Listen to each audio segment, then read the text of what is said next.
Hey guys, welcome to part 2 of What If Neglected Naruto Became a Spider Summoner. If you enjoy the video then like, share and subscribe and also comment your thoughts as it inspires me to make more such videos, and remember to check out my playlist section for other interesting stories. So let's get started. Chapter 10. Clarity in Chunin Exams. On top of Konoha Monument, 3 days after being released from the hospital, Naruto's POV. Naruto stood on top of the third Hokage's head and looked out towards the village. It was raining lightly, so he had his hood up. His entire life had changed drastically over the past few days. The fight with his sister, the revelation of Inari, and the visit from his parents while in the hospital. He closed his eyes as he remembered the conversation he had with his mother. Flashback. Minato had left an hour ago before he felt another presence through his chakra webs. He sighed a bit before the door opened and revealed his former mother, Kushina Uzumaki. She did not look well. Her hair was uncombed and her eyes were red and puffy. Before he could say anything, she rushed at him and hugged him while crying. He didn't know what to do. I don't know how to deal with this, he thought. Kushina managed to speak through her tears. Sochi, I am so sorry. We never meant to abandon you. He awkwardly pat her on the back as she continued to apologize for his abandonment. Eventually she managed to pull herself together a bit to speak clearly. When I realized that you were gone, I felt so horrible. Both Minato and I know how it is to grow up without parents, and to unknowingly bestow the same fate to our son. She seemed to lose a bit of her composure and started to cry again. Naruto's gaze softened a bit as he observed his mother. This was further proof that they did not intentionally abandon him. No one could fake that kind of sadness. He sighed a bit and spoke. When I learned that you abandoned me due to a genjutsu, I did not know what to think. After Minato explained his childhood, I doubted either of you would ever abandon me purposely. He looked down and touched his web markings. If you had not forgotten me, I would have never have become as skilled in the subjects that I am today. I would never have met the Spider Clan, or would I have met Anko? He looked at the hopeful face of Kushina. I used to hate you too. It was my purpose for growing strong. I swore when I was locked out of the house to become stronger than all of you. But now my hatred for you has disappeared.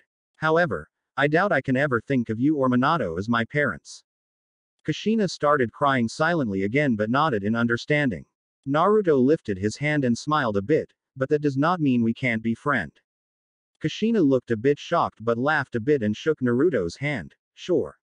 End flashback. He was still in thought when he heard footsteps behind him and he opened his eyes to see his teammate Lee. Lee smiled a bit. I thought you would be here. Naruto returned to looking out at Konoha. I like to come here to think. Lee walked up next to him. You seem to be coming up here a lot. He snorted a bit and smirked. That just means I have a lot to think about. Lee grinned.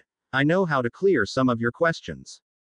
He looked at Lee curiously as he followed him to a training ground. Lee spun around in the Goken stance. In the midst of battle you will be able to relight your flames of youth. Naruto looked confused a bit before he laughed. Are you sure you want to fight me dead last? Lee grinned wider as he charged forward at blistering speeds. I am sure I can provide a worthy challenge, Mr. Rookie of the Year. He grinned wider and reinforced his body with the numerous toxins in his blood and rushed forward to meet Lee's punch. 1 hour later. Both Lee and Naruto are laying in the practice field exhausted when they both looked up to see Yakumo and Anko's smiling faces.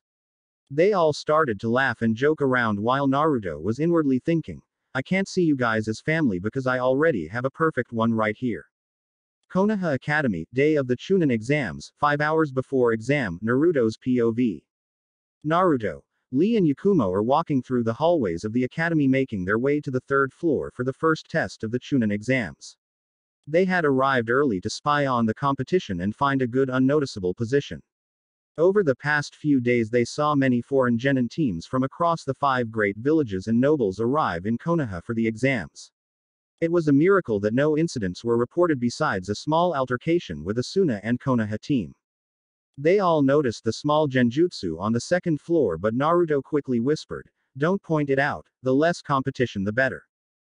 Team 9 soon arrived at the testing room and saw there were not many teams in the room this early. There was only teams from Kumo, Sand, Kiri, and Iwa. The Kumo team had a blonde with generous, Assets alongside a red-haired tan-skinned girl and a tan boy with white hair sucking on a lollipop. The Suna team consisted of a makeup-wearing boy in a onesie, a blonde girl with a large fan on her back, and a red-haired teal-eyed boy with a large gourd on his back. The Kiri team had a boy wearing sound dampeners with a large fish-shaped two-handled sword on his back wrapped in bandages, a flamboyant-looking boy in a large blue coat, and a tan boy with a trident strapped to his back. The Iowa team was the same team they had seen on their first C-rank mission. Naruto assumed that Iowa held them back to participate in this exam to demonstrate their strength. None of the teams spoke to each other as more and more teams trickled in. Naruto recognized all of this year's rookie genin teams. Nothing interesting happened until Shio's team entered. Shio had been teamed up with Sasuke Uchiha and Kiba Inazaka. He kept looking around the room before he heard his name. I would like to know the information on Mito Gecko, Gaara of the Desert, and Menma. He looked at the group again and saw Team 7 standing before someone he recognized. He walked over before Kabuto could say anything. Ah, hey Kabuto, never thought I would see you outside of the hospital. Naruto had met Kabuto while working part-time at the hospital. They often discussed different medical practices and theories. Shio looked up surprised at seeing her brother. Oh. Hey I mean Menma, how do you know Kabuto? Kabuto pushed up his glasses a bit. I know Menma-kun from working at the hospital, we usually work shifts together. Anyway, the information. He pulled out a card. Mito Gecko, daughter of two of the premier swordsmen and swordswomen of Konoha, Hayate Gecko and Yagwa Uzumi. She was almost the kunoichi of the year last year but lost due to her lower marks in genjutsu and throwing skills. She has been on 5C ranks and 48D ranks. It says here that her kenjutsu skills are off the charts, as expected growing up with two masters of the art. Her teammates are Neji Hyuga and Tenten. Naruto kept an eye on the crowd as Kabuto listed the information and saw that the teams from Kumo and Kiri were interested in the kenjutsu information. As expected since those two villages were renowned for their kenjutsu users. Kabuto pulled out the second card. Gaara of the Desert. Not much information on him seeing as he is from a foreign village, but I have heard that he has come back from every mission without a scratch, even on a B rank mission. Everyone's eyes widen at that information. The white-haired medic pulled out a third card. Menma, one of the only orphans besides Minato Namikaze to become Rookie of the Year. Specializes in poisons and medical ninjutsu. He has been on 1A rank mission, which is very impressive, and 10C ranks and 67D ranks. His teammates are Yakumo Kurama and Rock Lee. Kabuto kept monologuing information but Menma had lost interest and was observing the crowd. Soon after a small incident with some sound genin in a poof of smoke several Chunin and Morino Ibiki appeared out of a shunshin. He quieted the room with his mere presence and barked out orders. Alright all you little brats, I am the examiner of the first section of the Chunin exams. The first part of the exam is a written test. Everyone starts out with 10 points. If anyone is caught cheating they will lose half their points. Soon after everyone was settled Naruto found himself between Kuretsuchi and the boy from Kumo. 15 minutes into the test and Naruto could only answer 3 questions, each requiring about Jonin-level poison expertise or doctor-level medical knowledge. He discreetly glanced around the room at all of the Chunin watchers. Why would they go to such great lengths to try and detect cheating? Ibiki could probably tell if anyone was trying to cheat him by himself blindfolded. He glanced towards the competitors nearest him and widened his eyes minutely when he saw Shiori Nara a few places away from him. He knew for a fact that she had graduated from the Chunin exams last year. So why is she here? He thought back to Ibiki's words. Anyone caught cheating will lose half their points. Why not just remove the person who cheated immediately? That is what they did back in the academy. He paused. What if they want us to cheat? He discreetly looked around at some people and saw a few genin discreetly cheat. Good for genin, but someone like Ibiki could easily spot it. He assumed that their cheating strategies were good enough for Chunin, so the proctors did not point it out. He smirked a bit. Closing his eyes he spread his chakra web around him and latched onto the tenketsu points of Shiori's hand and began to copy her hand movement on the questions. He was sure that at least one of the guards around him could sense his chakra being used, but he doubted they would call him out on it since it was not obvious. He glanced at Lee near the front sitting next to Hinata. He was sure that Lee was too honorable to cheat on the test, so he decided to give him a helping hand. Acting as if he was thinking, he bit his thumb and went through some hand seals disguised as cracking his knuckles, and in a smokeless summon summoned two small spiders. One went to Yakumo while the other went to Lee. The spider landed on the desk and spun a small web detailing the answer to some of the shorter questions. Once 3 were filled for Lee, he dismissed the spiders. That was enough points to pass the test. Soon after the dramatic 10th question, the proctor of the next exam, their sensei Anko, led them to the forest of death. Anko began to scare the poor genins with her antics while she explained the test. Anko held up 2 scrolls. "All right, you maggots, the purpose of this test is to survive for 5 days in the forest behind me. While surviving the forest, your goal is to gather a heaven and an earth scroll before proceeding to the tower in the middle of the forest. However, before we begin the test, I would like all of you to sign these waivers, in case you die." There was some grumblings, but everyone signed the waiver and was given a scroll. When Menma signed the waiver and got a heaven scroll for the team, he smirked a bit as an idea came to him. He raised the scroll over his head and shouted, "Hey! Our team has a heaven scroll." Nearly everyone around him looked at him as if he was an idiot, but the proctors and judges of the test looked at him speculatively. What the genin around him did not realize is that he had protected his team from half the competition. No team would want to waste energy and a potential defeat on a team they knew had the scroll they did not need. With that stunt, Team 9 had become one of the best protected teams in the competition, while simultaneously luring only teams they needed to themselves. As they lined up at an entrance to the forest, he smirked a bit as he felt the small chakra of one of his spiders attached to the 2 genin teams whose gates were closest to theirs. As soon as the horn blared, he motioned for their team to follow the chakra signature that his spider was emitting and soon crouched on a tree above a rain village team. They observed the team a bit and smirked as the leader took out an earth scroll. Without having to be told, Yakumo did some hand seals and trapped the team in a genjutsu. Naruto took out 2 syringes full of knockout venom and jumped down, landing on 2 of the genins and stabbing them in a major artery, effectively taking them out of the competition, while Lee appeared behind the last member and chopped him in the back of the neck, knocking him out as well. Yakumo smirked as they took the earth scroll. That was easy. Naruto looked around suspiciously. Too easy. I say that we start heading to the central tower before teams get desperate enough to surround it looking for people with both scrolls. After 3 hours of running, dodging wild animals, and avoiding teams with his chakra web sensing, they arrived at a small clearing. Naruto looked around. We should rest here for now. We want to be at full strength if we encounter another team. Lee nodded. Yes, it would be best if we wait for our flames of youth to replenish before continuing on to the tower. Yakumo nodded. Already understanding youth speak to understand his meaning. We should lay some traps while we rest. Even with your web, we don't know if a team has the ability to counter or negate it. Menma nodded and his eyes glinted as he remembered one of the traps he wished to test. I have the perfect thing. Both Lee and Yakumo looked curiously as Naruto took out a black scroll and unsealed several mushrooms. Yakumo looked hesitantly at the shrooms. And what do these mushrooms do? Naruto chuckled evilly. If anyone steps on one of these, it will explode, sending a cloud of paralytic poison into the air, forcing the person who stepped on it to inhale it.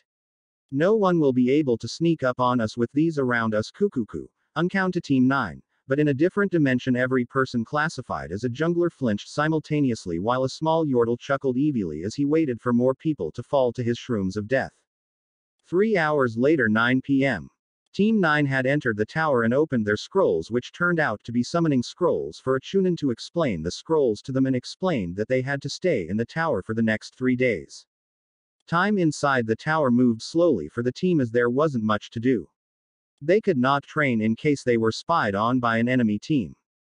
After the 5 days were up, the teams that had passed were Kuretsuchi's team, the Kumo team with the lollipop-sucking boy, the Kiri team with the boy with sound dampeners, the Suna team with the red-haired boy, Team 8, Team 11, Kabuto's team, and Team 12. Team 7 had arrived with only a few hours to go for the competition. He was slightly surprised that Shio's team was the last to arrive. However, when he saw them enter, Sasuke and Mito looked pretty roughed up and Shio seemed tired. He guessed they had fought a strong team and only barely won. Soon the proctors called all the teams to the arena in the tower and everyone prepared for the next event. Tower Arena, Naruto's POV. All of the teams were lined up in front of the Hokage and a group of Jonin. Minato stepped forward and explained the rules of the competition. I am glad to see so much potential in one room. However, we have too many competitors to make it to the final round. In order to resolve this, we are doing a preliminary round. Minato then proceeded to give a speech about how the Chunin exams were a replacement for war. A sickly-looking man stepped forward and spoke. I will take it over from here, Hokage-sama. My name is Hayate Gecko and I will be the proctor for the preliminary round. The rules are simple. Each battle will be a duel against a random opponent. The first person to surrender or be unable to fight will be out of the competition. He pressed a button on a remote and a screen emerged from the wall. The first two opponents will be. The screen flashed with two names. Sasuke Uchiha versus Yoroi Akato. The fight was not that impressive to Naruto. He was expecting more from the Uchiha heir. Although it appeared as if he was injured from the forest, so his injuries could be inhibiting his performance. Although the move at the end was impressive. It appeared as if Sasuke made a swordless copy of the three-crescent slash that the Gecko family was known to use. The next match made many of the Konoha and Iwa members widen their eyes. Shino Aburame versus Kamizuro Suzumaki. The feud between the Aburame and Suzumaki clans was legendary. It was almost to the level of the Uchiha Senju feud. Ever since the Aburame killed most of the Suzumaki clan members in the first war, they have hated each other. Soon Shino and Kamizuro stood across from each other. Soon many bugs were swarming around both genin. The battle was intense as neither side wanted to lose. Beetles against bees clashed in the air as both genin directed them. However, similarly to the last war, Shino's beetles were swarming each bee, taking them down due to sheer numbers over the larger bugs. Eventually Shino stood victorious over Kamizuro, the corpses of many dead bees around them. Masumi Tsurugi versus Kankuro. The battle was quick and brutal. Masumi demonstrated his family skill of turning his arms to rubber and was prepared to break Kankuro's neck when it was revealed that Kankuro was a puppet that broke many of Masumi's bones in a twisted hug. Sakura Haruno versus Ino Yamanaka. This battle was pathetic to Naruto. Despite Sakura's good usage of genjutsu, probably taught by her sensei Kurenai, and Ino's use of her family's jutsu, they were barely genin level with their taijutsu and ninjutsu. Temari versus Shio Uzumaki Namikaze. Naruto raised his eyebrow at the matchup as the two girls walked to the arena. It was obvious that Temari was a wind user with her giant fan. But he also knew that Shio was one of the best wind users in Konoha besides Asuma Sarutobi. The match started like he suspected. Temari opened her fan and unleashed a great burst of wind at Shio while she unsealed her nodashi and cut the wall of wind. It seemed both opponents were testing each other's wind affinity as they repeatedly blasted each other with wind. Naruto noticed that Temari seemed to specialize in the force of wind while Shio specializes in the cutting aspect of wind. Soon Shio did one of her best moves. She used a wind cut to force Temari to jump into the air, which is what the Konoha genin was aiming for. Her sword glows green and she jumped into the air at great speeds and slashed at Temari repeatedly with the back of her sword. Shio landed gracefully and sheathed her sword while muttering, majestic slash of the rising vortex. Temari fell to the ground unconscious with many long bruises all over her body. All of the Konoha genin cheered for their fellow genin and waited for the next match. Shikamaru Nara versus Kintsuchi. The match was more a battle of brains than brawn as Shikamaru outsmarted the sound genjutsu using genin with his shadow mimic jutsu. Shikamaru proceeded to slam Kin's head against the wall of the arena, knocking her unconscious rather easily. Kiba Inazaka versus Samui. Naruto wanted to facepalm as the match progressed. Kiba seemed more distracted by Samui's breasts than the actual match. While Samui displayed brilliant sword play, she really did not need it with how Kiba was distracted. Eventually she countered Kiba's fang over fang with her storm release. Naruto assumed the storm release is a mix of water and air to create lightning clouds in the arena, which bombarded Kiba after he mistakenly grabbed Samui's chest. Then came the next match. Neji Hyuga versus Menma. Both genin looked at each other, Neji hatefully and Menma emotionlessly. Neji had hated him ever since he had stolen his spot for Rookie of the Year. Any time they met up, Neji would say he was doomed for failure due to being a clanless orphan. Soon they stood before each other and took their stances. Neji in the gentle fist style and Menma with his chakra scalpels. Once the match started, they both ran at each other with high speeds and began a taijutsu battle. Neither put force behind their strikes and were extremely technical in their strikes. Up in the stands, Sakura, who had recovered from her match with Ino when he turned to his teacher, Kakashi-sensei, why are they not trying to attack each other forcefully? Kakashi looked up from his book and spoke, neither of their styles of combat require forceful taijutsu. Neji is using his family's gentle fist style, which focuses on striking the internal organs and tenketsu points of the body by injecting chakra into the opponent's body. On the other hand, Menma is using an uncommon medic fighting style that revolves around the medical ninjutsu chakra scalpels. Menma can use those scalpels to cut open the internal organs of the body with just a light touch. Shio shivered as she remembered 2 arms out of the lake clutching her ankles. Back in the arena, Neji and Naruto quickly separates. Naruto glances down at his arm and tisked when he noticed several finger-sized bruises on his tenketsu spots. Neji is clutching his arm as he had cut the tendons on it. Naruto went through some hand seals before thinking, acidic bubbles, breathing out copious amount of bubbles towards Neji. Many people in the audience snickered at the perceived weak attack until one popped near the wall and the concrete started to dissolve. Soon all of the bubbles began to streak towards Neji. Neji inwardly frowned. I haven't mastered this, but I have no choice. He started spinning until a chakra dome surrounded him, preventing any of the acid bubbles from hitting him. When he stopped spinning, he quickly had to duck as Naruto swung his arm at where his neck would have been moments before and twisted in mid-duck and struck 4 tenketsu points on Naruto's chest. He frowned a bit as the Naruto started to melt in a purple puddle and jumped away as Naruto tried to jab him from behind. Unknown to Neji, however, is that medical chakra was surging into his locked tenketsu on his previously closed-off arm. As Neji charged forward, Naruto quickly dodged the palm thrust and then quickly jabbed with his previously sealed arm, hitting Neji near the lungs with the chakra scalpel. Blood burst from Neji's mouth as he fell backwards. As soon as Menma was declared the winner, he began to heal Neji's wounds. He looked up at the board and saw the next match and worried a bit.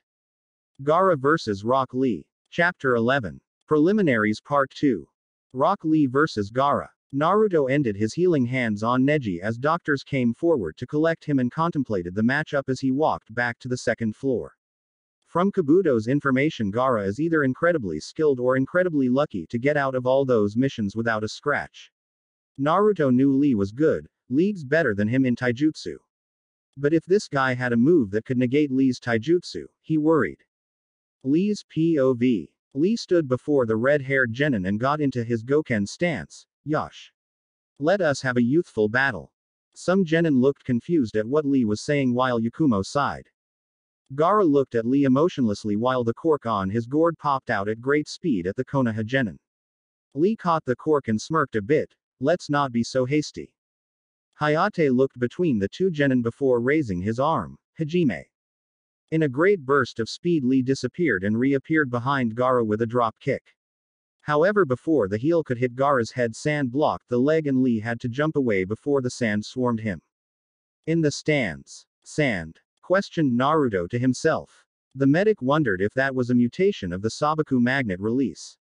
As Naruto watched the battle of Lee constantly using high-speed movement to dodge and try and hit Gaara, he noticed that Gaara made no move himself to control the sand. Is it automatic? Impossible. Even the third Kazekage was known to have to use great chakra control and focus to use his iron sand. He continued to watch curiously as Gaara seemed to do the impossible and control his sand in an automatic defense. Naruto was shook from his contemplations when Anko yelled from beside him, "Oi Gaki! Take them off!" Arena. Lee separated from Gaara and glanced at his sensei. But sensei, you told me not to take them off unless I am fighting an enemy shinobi. Anko looked down at him. What the hell do you think you're doing? Pound his ass, dumbass. Some of the people who were not used to Anko's antics sweat-dropped at the language she used. He nodded and quickly jumped to a safe distance away from Gaara and unclipped his leg and arm bracers and held them to both sides, wanting to show off for the judges a bit. Konkuro looked at the leg bracers and commented, "What will that do for him if he takes those off?" She would have continued, but Lee dropped the weights with an earth-shattering boom and severely dented the floor. Kakashi deadpanned at the scene and looked at Anko in a commiserating way. Was that much weight really needed in his training? Anko grinned savagely. It was Guy's original idea. I had my other Gaki draw up some chakra weight seals and apply them to his arm and leg bracers. He has been adding weight to them for over a year. Lee grinned menacingly at Gaara, who seemed a bit flummoxed at the weight and disappeared in an instant. The automatic sand shield barely got there in time as Lee's leg hit, breaking through the defense easily and kicked Gaara away. Konkuro looked shocked that someone had actually managed to hit Gaara. Gaara got up shakily as he looked at his cheek, which was heavily cracked and flaking as the sand shield around his body mended. Gaara glanced back up only to see a foot that was too fast to be stopped by his sand and went hurtling backwards again, only to be stopped by the other leg of Lee and sent him straight at the statue at the back of the room. Naruto looked upon the scene with a bit of pride. Guy had originally only wanted Lee to wear leg weights, but Anko insisted that he wear arm weights as well. This allowed Lee to increase his speed to mid-jonin level. Gaara walked out of the dust that had kicked up from the kick and looked heavily cracked. Gaara raised both his arms and sand started to shoot up from the ground and his gourd and rushed at Lee. Lee started to do some serious acrobatics as he frantically dodged the sea of sand rushing at him and kept trying to get to Gaara. Lee took out his nunchucks and used them as a shield and a weapon against the sand as he spun them around to beat the sand away as he charged towards Gaara. However, there was just too much sand in the arena for Lee to get through. Frustrated, he retreated to a sand-free corner and crossed his arms in concentration. Kakashi widened his eyes at that stance and looked to Anko incredulous as said Jonin smirked widely. Lee uncrossed his arms and power exploded around him. First gate. Gate of opening. Open.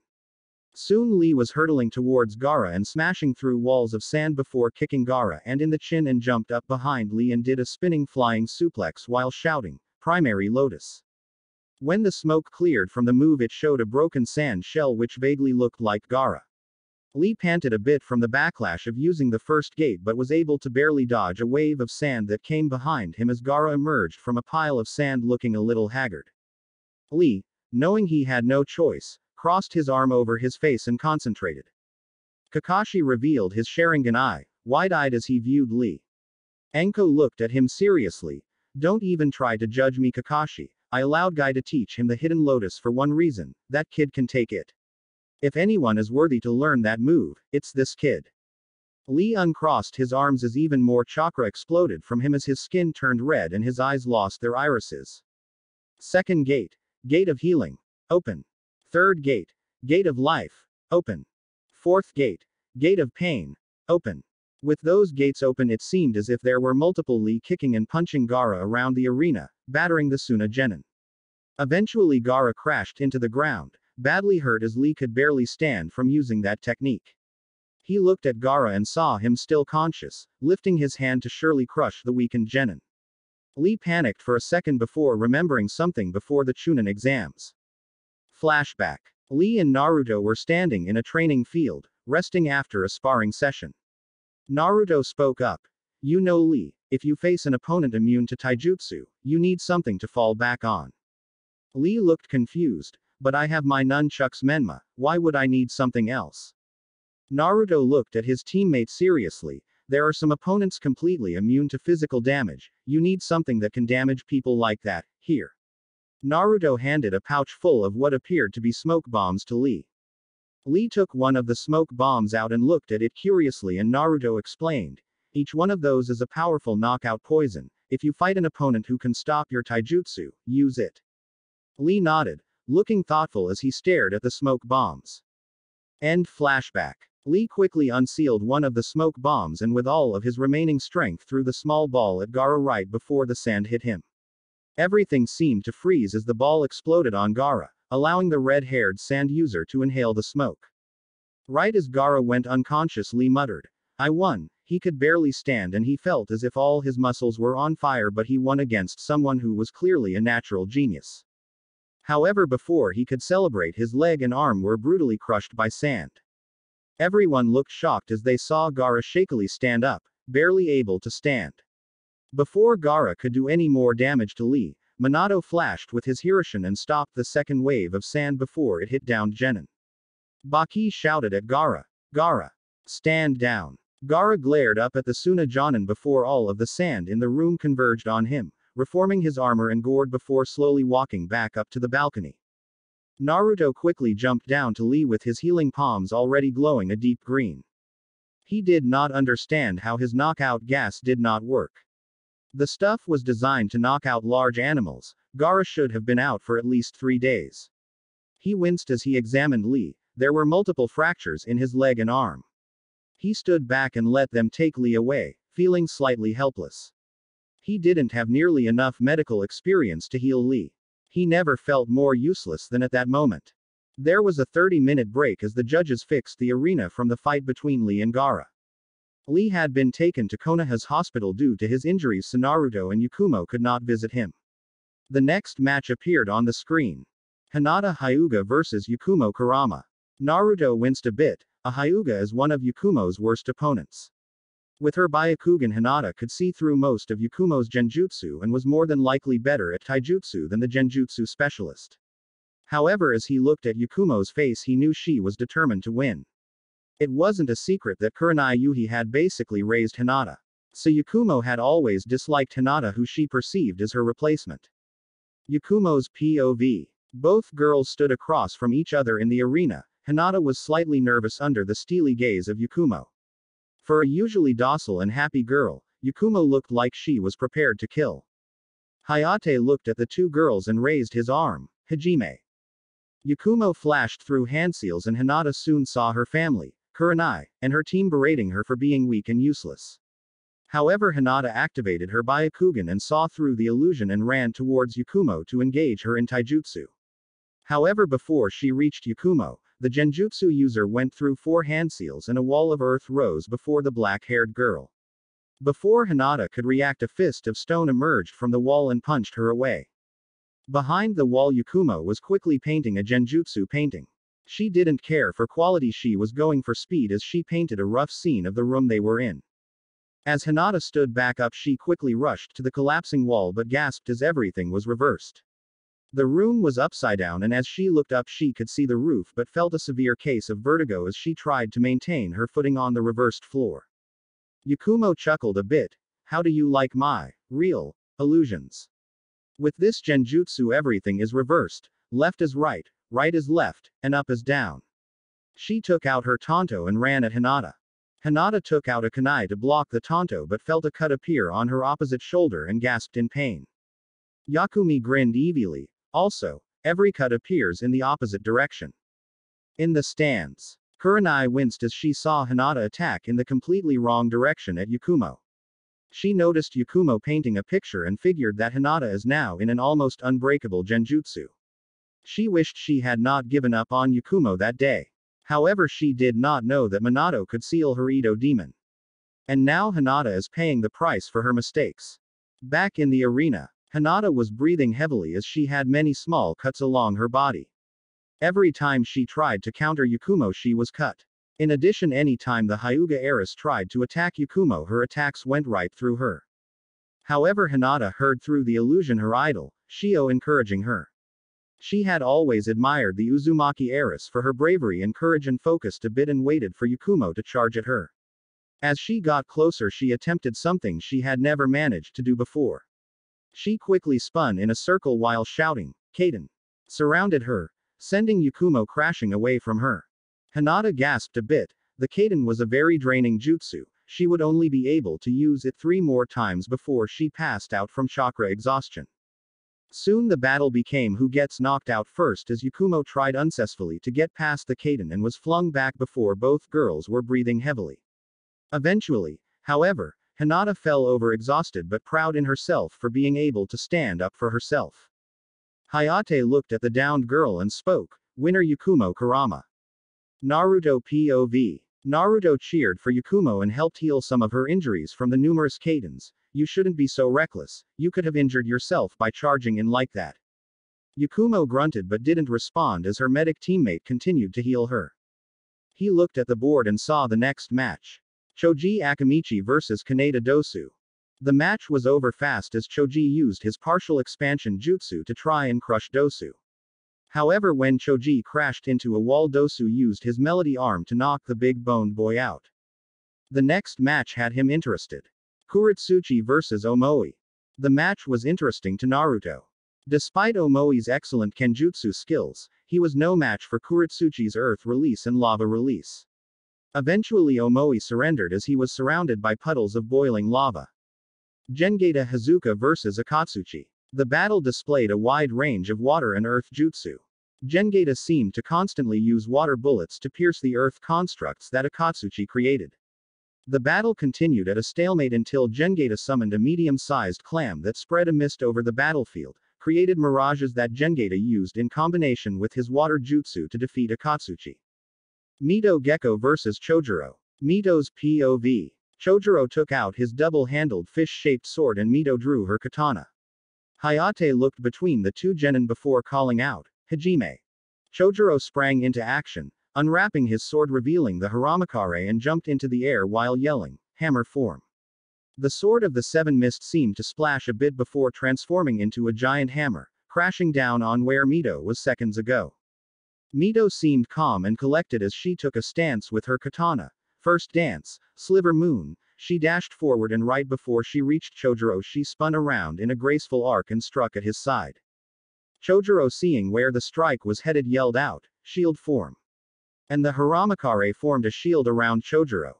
Mito's slash didn't even scratch the surface of the bubble and she jumped back as Chojuro transformed his sword into a hammer again. She sighed a bit before channeled chakra into her sword, increasing the length by double with a blue glow. Up in the stands, Naruto raised an eyebrow and looked at his sensei. Isn't that the chakra practices that the samurai use? Anko while still watching the sword fight.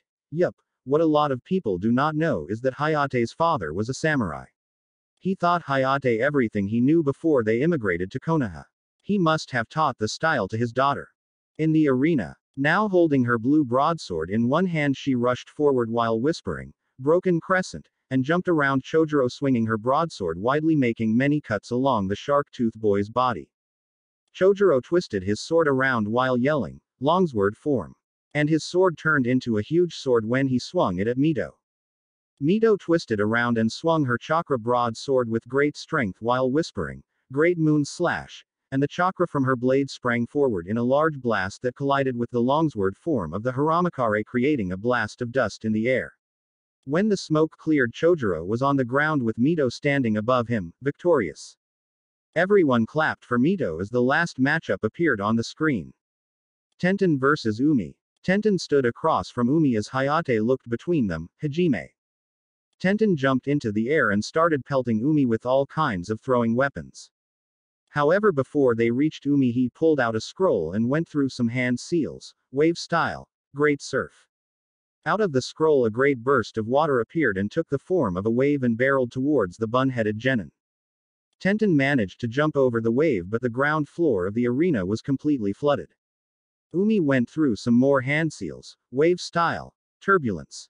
Soon the once calm flooded waters of the arena suddenly had small waves crashing around the ground floor. Tenten tried to keep her balance with water walking but was unable to and fell in the water.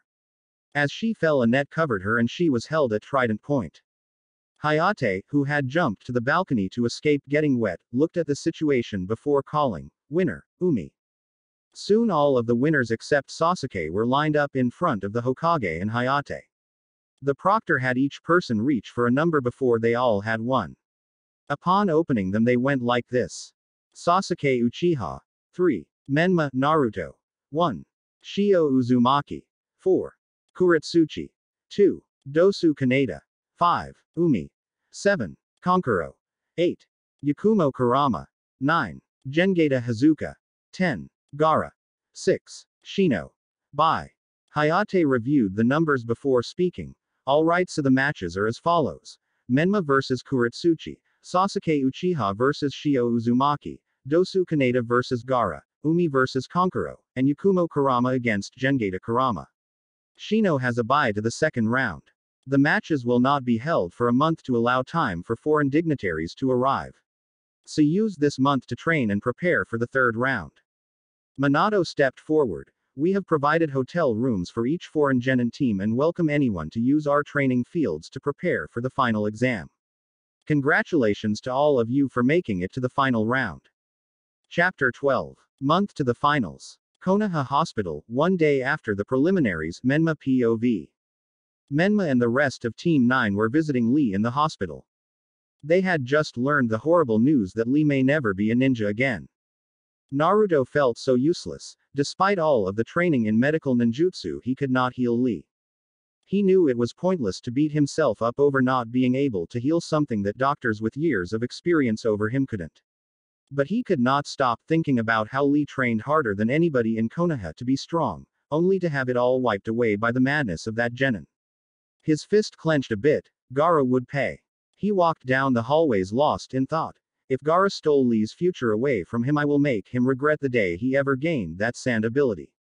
However, he was broken out of his musings when he saw his sister talking to Kakashi. His sister seemed to be pouting a bit as the Junin looked sheepish. As Kakashi left, she saw him, and a flash of guilt and surprise flashed through her face. Oh. Menma. I didn't see you there. She seemed to be trying to find the right words of what to say. Can we talk privately? How about up on the roof? Naruto considered the option and nodded. He had nothing else to do, so might as well. Hospital roof. As they arrived at the roof, Shio looked like she was contemplating what to say. I talked with my parents a few days ago, and I realized I was a bit of a brat back at training ground 26. I was under a lot of stress learning I had a big brother. Ha ha ha. She cleared her throat a bit. I wanted to say I'm sorry for attacking you, Naruto. She smiled sheepishly while scratching the back of her head. Naruto looked at her a bit and sighed. I am not angry that we fought. It was a good chance to test my abilities. Shio perked up instantly. Yeah. Some of those moves were really cool. The spider was a bit creepy, but those chakra scalpels pack a punch. He looked at the still babbling blonde confusedly. Is she bipolar? Suddenly it seemed as if Shio realized something and stopped her babbling. Oh. That's right, Ka-san wanted me to invite you for the dinner party this Saturday to celebrate everyone making it to the finals. He wanted to refuse. He really did. But he made the mistake of looking into his sister's puppy dog-eyed hopeful look, and he felt his control waver. This is the person I've hated since childhood, he thought as he stared at the teary-eyed pleading expression of his former sister. He sighed deeply. Fine, I'll come. Shio cheered loudly before grabbing his hands. He could practically see the sparkles around her. Yes. It will be so much fun. Make sure you come at 6 p.m. and wear something nice. Mom did some investigating and found out you like sushi, so she is making that along with ramen, so I will see you then. Bye. She ran off quickly, jumping from building to building. Naruto stood there a bit. She investigated me. Konoha streets, Friday afternoon, Naruto's POV. Naruto was walking down Konoha's main street after talking to his sister. He was thinking of a training schedule for this month. He knew he needed an ace for the finals. His acid release was not really a secret. He was sure that most of the competition would try and find a counter for it. He did not show any of his hidden weapons during the test, but he was sure that they would at least suspect he had something up his sleeve. He thought of his opponent Kuretsuchi and what he knew of her. From a bit of researching, he found out she is the Tsuchikage's granddaughter. She also was one of the few people in over a century to combine two elements without a bloodline. The lava release was definitely one of the most powerful offensive styles he had ever seen. If you don't get directly hit by the lava, you still have to be careful where you dodge so you don't step in the stuff. He definitely could not use his acid release against her. His toxic substances in the presence of lava. He would kill all of the spectators. He would have to rely on his tricks and medical skills to win the match. Anko had told him she was going to focus on Yakumo for the finals. He didn't blame her. Gengeta was the descendant of the second Mizukage and probably knew quite a few of his tricks. He doubted Arachne could help him. The rest of her techniques would take years for him to learn. He entered his apartment and went straight to the hidden wall where he hides most of his weapons and searches through them. He equipped his arm crossbow, his back crossbow, a blowpipe, his satchel full of poison supplies, poisoned claws, and quite a few of his poisoned Senbon needles. He exited the apartment to find a suitable training ground. Training Ground 18. Training Ground 18 is known for its obstacle courses. From bear traps to swinging logs, it has it all. Naruto was practicing his evasion as he knew it would be critical to have good reaction time against the lava user. The trick will be taking her out as soon as possible. The longer the match dragged on, the more lava will be on the ground. He jumped over a log and shot an arrow at the rope holding the other as he flipped over a couple of blunted kunai as he dropped on a wooden ledge and continued to traverse the obstacle course. It was not until around 5 p.m. did he leave the training ground and stored his weapons back into his apartment did he remember what Shio told him earlier, and wear something nice. He looked at his closet and saw nothing but training clothes and his casual clothes and scratched the back of his head. As an orphan he never had to go to a nice party before so he did not know what to wear. After making a meal of rice with roe on top and vegetables he decided to go shopping for an outfit tomorrow. Next evening, Namikaze Estate, Naruto's POV. Naruto was staring up at the house that he had called home so many years ago. It felt weird returning for such a mundane reason. He had always imagined returning to this house to burn it down, not to attend a party. He was currently wearing a black suit with a wine red button-up shirt underneath with no tie. He sighed and knocked on the door. Shio opened the door and beamed at him happily and dragged him into the house. You came. I am so excited for the party. We are hosting it in the back garden. Shio was dressed in a formal kimono but somehow made it look casual as she interacted with some of the guests. He saw Shikamaru with his parents talking to Choji and Ino. Shino was talking to Yakumo along with her parents. When he looked straight again he saw Kushina smiling at him. Menma. I am happy you arrived. I saw your match and was very impressed. He noticed she kept her promise to call him Menma. He remembered the conversation he had with her after the preliminaries. Flashback. Naruto was walked away from the hospital and saw Kushina waving at him and he sighed a bit as she walked over. She beamed at him. I am proud of you for winning Naruto. I was hoping I could see where you live, so I could come over sometime. Naruto considered a bit before nodding and they started walking to his apartment. His apartment would be considered Spartan if it wasn't for the plants. The apartment was more a greenhouse than living area. There were plants everywhere, on the window sills, on the table, hanging from the ceiling, and in pots scattered throughout the area. The only furniture in the apartment was a bed, table with 2 chairs, and a couch in the living room facing a TV. They soon began a discussion about light topics, the weather, the Chunin exam, and other such topics.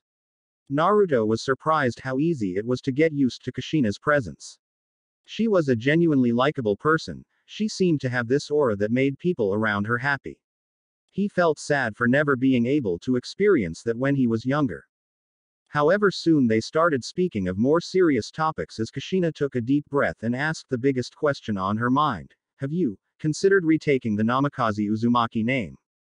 Naruto looked down at his hands and thought about the offer. It was tempting, very tempting. With 2 clan names he could get many benefits around the village and more recognition in the other nations. He could get better positions in Konoha easier, and even have better prospects of becoming Hokage if he wished to. However, he thought of Inari's words. I gave you the only gift I could in my weakened state, anonymity. He hated the fox more than he ever hated his parents. But he was right that his actions probably saved him a life of always looking over his shoulder for his parents' enemies. He looked at Kushina and shook his head. I really want to have a family again, but I have worked so hard as Menma. In addition, if I joined the Uzumaki family again I would attract too much attention. A son of Minato Namikaze who looks nothing like either of you suddenly being revealed. I just don't want to deal with that. Kushina looked sad but seemed to understand. Naruto continued. If you can you keep referring to me as Menma in public? I have grown attached to the name. Kushina nodded. I will. She stood up to leave and hugged Naruto. Even if you aren't a part of our family anymore you will always be my son, and I will love you no matter how much you change. Naruto felt his eyes moisten a bit and hugged her back, smiling a full smile. End flashback. Everyone seemed to have a good time at the party. There were platters of sushi and large bowls of ramen for the guests as well as drinks. Kiba had to be restrained from drinking alcohol by Shino and everyone gaped at Hinata because of the amount of ramen she could eat. Naruto had fun talking to Mito and Shio. Unknown to everyone at the party, however, 2 figures were discussing plans on the top of a shadowy rooftop. In another dimension Hayate would have died, but he was allowed the day off to celebrate his daughter's victory in the preliminaries. 3 days later, Naruto was visiting the local hot springs. He had been training on evasion and water ninjutsu and thought he deserved a relaxing soak in the hot springs. However, as he was relaxing, he heard an annoying giggling sound coming from the fence. He looked over and saw a large white-haired man that he recognized from the photo at the barber shop, Jiraiya of the Sannin. He had heard rumors of his perversity but did not know it was this bad. He sighed a bit before an evil idea came to him. Going through some hand seals, he used a trick he had learned from manipulating the hidden mist jutsu. Using the steam in the air, he manipulated them until the words, "There is a pervert peeping on you," appeared over the fence, behind the pervert. Other side of the fence. Anko was talking with Kurenai before she spotted the mist message. She smirked a bit before looking at her fellow kunoichi and they all nodded. Soon all of the civilians in the bath began to splash each other happily as they snuck around to the men's side of the bath. Soon screams of agony and pain were heard throughout the street as towel-clad kunoichi beat the Sannin within an inch of his life. Naruto watched the scene amused, hidden behind a small application of the hidden mist as he watched such a famous person be beaten by towel-clad ladies. As the kunoichi left, he got dressed and approached the man, snickering a bit. "I hope you learned your lesson from this, but knowing your reputation, you probably haven't." The downed man seemed to miraculously heal and in a poof of smoke summoned a large frog and kabuki music seemed to play as he hopped on one leg. "I am the man known throughout the world. The man feared by men and loved by women. I am the Gamma sage, Jiraiya." All he could do was deadpan at the ridiculous man before turning around to leave. Jiraiya face planted behind him and shouted, "Don't just leave." Naruto turned around annoyed. "What do you want, perverted old man?" 3 arrows seemed to pierce Jiraiya, each with the words "perverted old man" on them. Jiraiya sighed heavily as he looked at the genin and remembered his conversation yesterday with Minato. Flashback, Jiraiya's POV. "You have a SON," shouted Jiraiya as he looked at his student in shock. Minato grimaced a bit while rubbing his forehead. "Yes, it seemed that someone put a genjutsu on Kushina and that would force us to gradually abandon him." Jiraiya still seemed to be in shock and said, "Can I meet him? If he really is your son, he would be my godson." Minato nodded. "He goes by the name of Menma. He registered himself as an orphan and graduated as Rookie of the Year last year." Jiraiya looked thoughtful. "I remember that. I got a notice saying for the first time since my student an orphan gained the title of Rookie of the Year. I guess the apple doesn't fall far from the tree, eh, Minato?" Minato smiled sadly. "I just wished I could have helped him get there. Can you look after him during this month? Perhaps teach him some of your skills?" Jiraiya brightened. "Sure, I'll teach the Gaki some tricks, perhaps he can sign the Toad contract." Minato winced. "He can't sign the Toad contract, he signed the Spider contract." Jiraiya looked downtrodden. "That's too bad. Not to mention there is no chance of him signing both due to the clan he signed." Minato looked confused. "Why is that?" Jiraiya looked out of the window solemnly. "The spiders and the toads have been rivals for centuries. They are natural enemies in the wild and that reflects on their clans. Toads are known for eating spiders, you know." Minato winced a bit but nodded in understanding. "Please just look out for him. There are rumors of Sans discontent with us and I want to make sure this exam goes smoothly with all of the other cages arriving." End flashback, Naruto POV. Jiraiya leaned in a bit and whispered quietly, "Your father wanted me to check up on your training, see if you need help with anything. He would have helped you himself but he is very busy with the Chunin exam preparations." Naruto nodded in understanding. "I have been fine training on my own, but can I ask you a few questions about hypothetical situations?" Jiraiya nodded and they began discussing strategies to defeat Kuretsuchi in the finals. After an hour of discussing the problem, Jiraiya stood up. "Why don't we spar, kid, so I can see how good you are?" Naruto nodded and they headed to Training Ground 9. Training Ground 9. Naruto and Jiraiya clashed for over 30 minutes before Naruto coated his hand in spikes of poison and quickly tried to punch Jiraiya while calling out, "Acid spiked punch." Jiraiya quickly spoke out, "Hari Jizo." And his hair grew into a shield around him and deflected the attack. Naruto called an end to the training spar as he saw that move. "Jiraiya-san, what was that move?" Jiraiya looked a bit confused. Of all the moves he had shown, his personal hair jutsu was the one he focused on. "That was my personal brand of jutsu. I use my hair to attack and defend. No one ever expects the hair to be used as a weapon." Naruto pondered the uses of such a move. It could remove his weakness of his webs being intangible to the touch. If he could weave his hair into a web around the battlefield and direct it with chakra, he could mimic the spider's best moves. Can you teach me how to do that? Jiraiya looked a bit more confused. Are you sure? By the time you get it down, it will probably be time for the finals. Naruto nodded, a determined glint in his eyes. Yes, I am sure, Jiraiya sensei. Jiraiya laughed. Sensei, eh? I like the sound of that. Naruto's apartment, day of the finals, Naruto POV. Naruto equipped his wrist crossbow and smirked a bit as his hair unwove from its web position around his apartment. It was time to show the world what he can do. Chapter 13. The Finals Part 1. Konoha Stadium, day of the finals. The Konoha Stadium was packed to its limit. Packed with people from daimyos to peasants, everyone had come to watch the finals of the Chunin exam. The event was highly publicized because of the fact that all 5 great nations had genin competing in the tournament. In the highest booth, the 5 cages sat side by side for the first time since the Chunin exam system began. On the far left was the Raikage of the Raiden no Yoroi. He was a very large man, arms muscled like a bodybuilder or wrestler. He was famous in all 5 countries for his mastery of lightning ninjutsu and taijutsu. On his right sat the Tsuchikage Onoki, the great fence sitter. Compared to his counterparts, he was a very small man. He had earned his reputation as being the oldest lasting kage, and for his mastery of earth ninjutsu and dust release ninjutsu. In the center sat the Hokage Minato Namikaze, the Yellow Flash. He had earned his reputation by being the fastest man alive, and his actions in the Third Shinobi War. He is praised as the strongest shinobi alive for being able to go against the Kyuubi alone and live to tell the tale. On the Hokage's right was the Mizukage Mei Terume of the Poison Mist. As the first female Mizukage, she made her name in the Kiri Civil War by defeating the third Mizukage in single combat. The last kage is the Kazekage Rasa no Sabaku of the Gold Dust.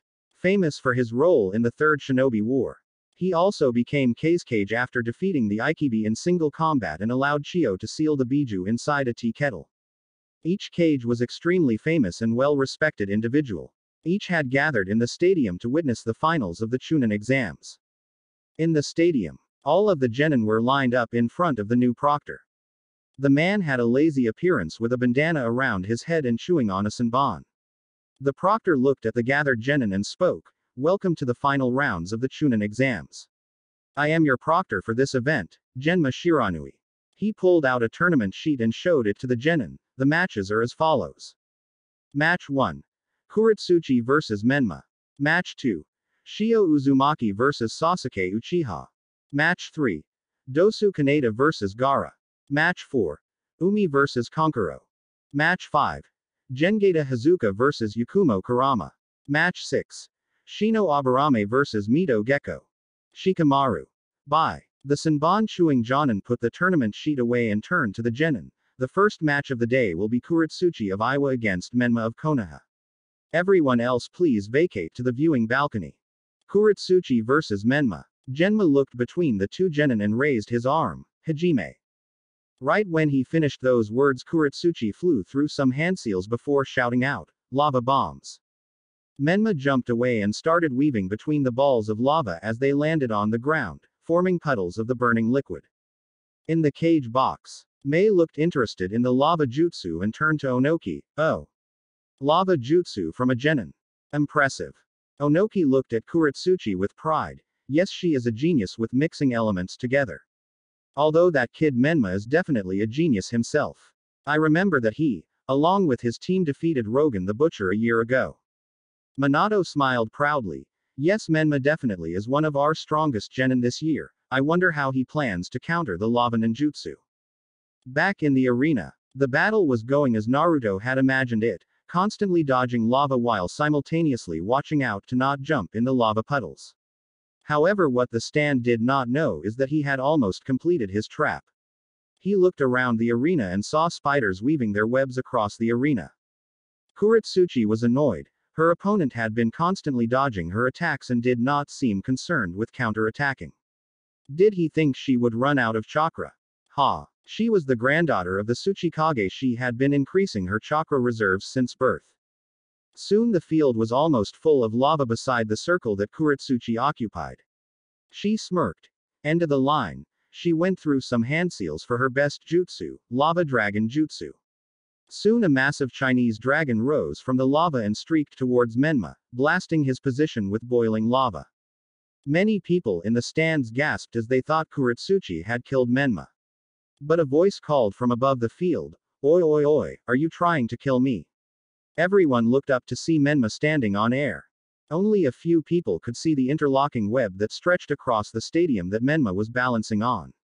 He smirked at his opponent. "Thank you for reducing the area you can dodge, Kuro-chan."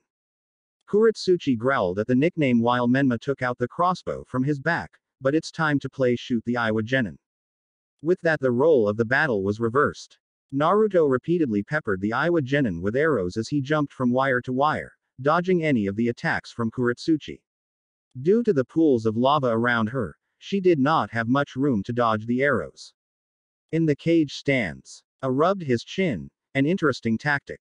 He played Kuretsuchi for a fool, allowing her to fill most of the arena with lava then taking to the air on his web. Rasa agreed with I wonder how he managed to set the wiring up in the middle of that storm of lava. Either the one who was dodging was a clone or he had helpers somewhere in the arena. Minato smirked. He may not approve of the Spider Clan, but they were definitely proving their worth to his son. Arena. Kuretsuchi scowled as she continued to try and dodge the arrows fired from Menma. She felt like a fool. She had never considered that he may have been counting on her to fill the arena with lava. Luckily she had a backup plan.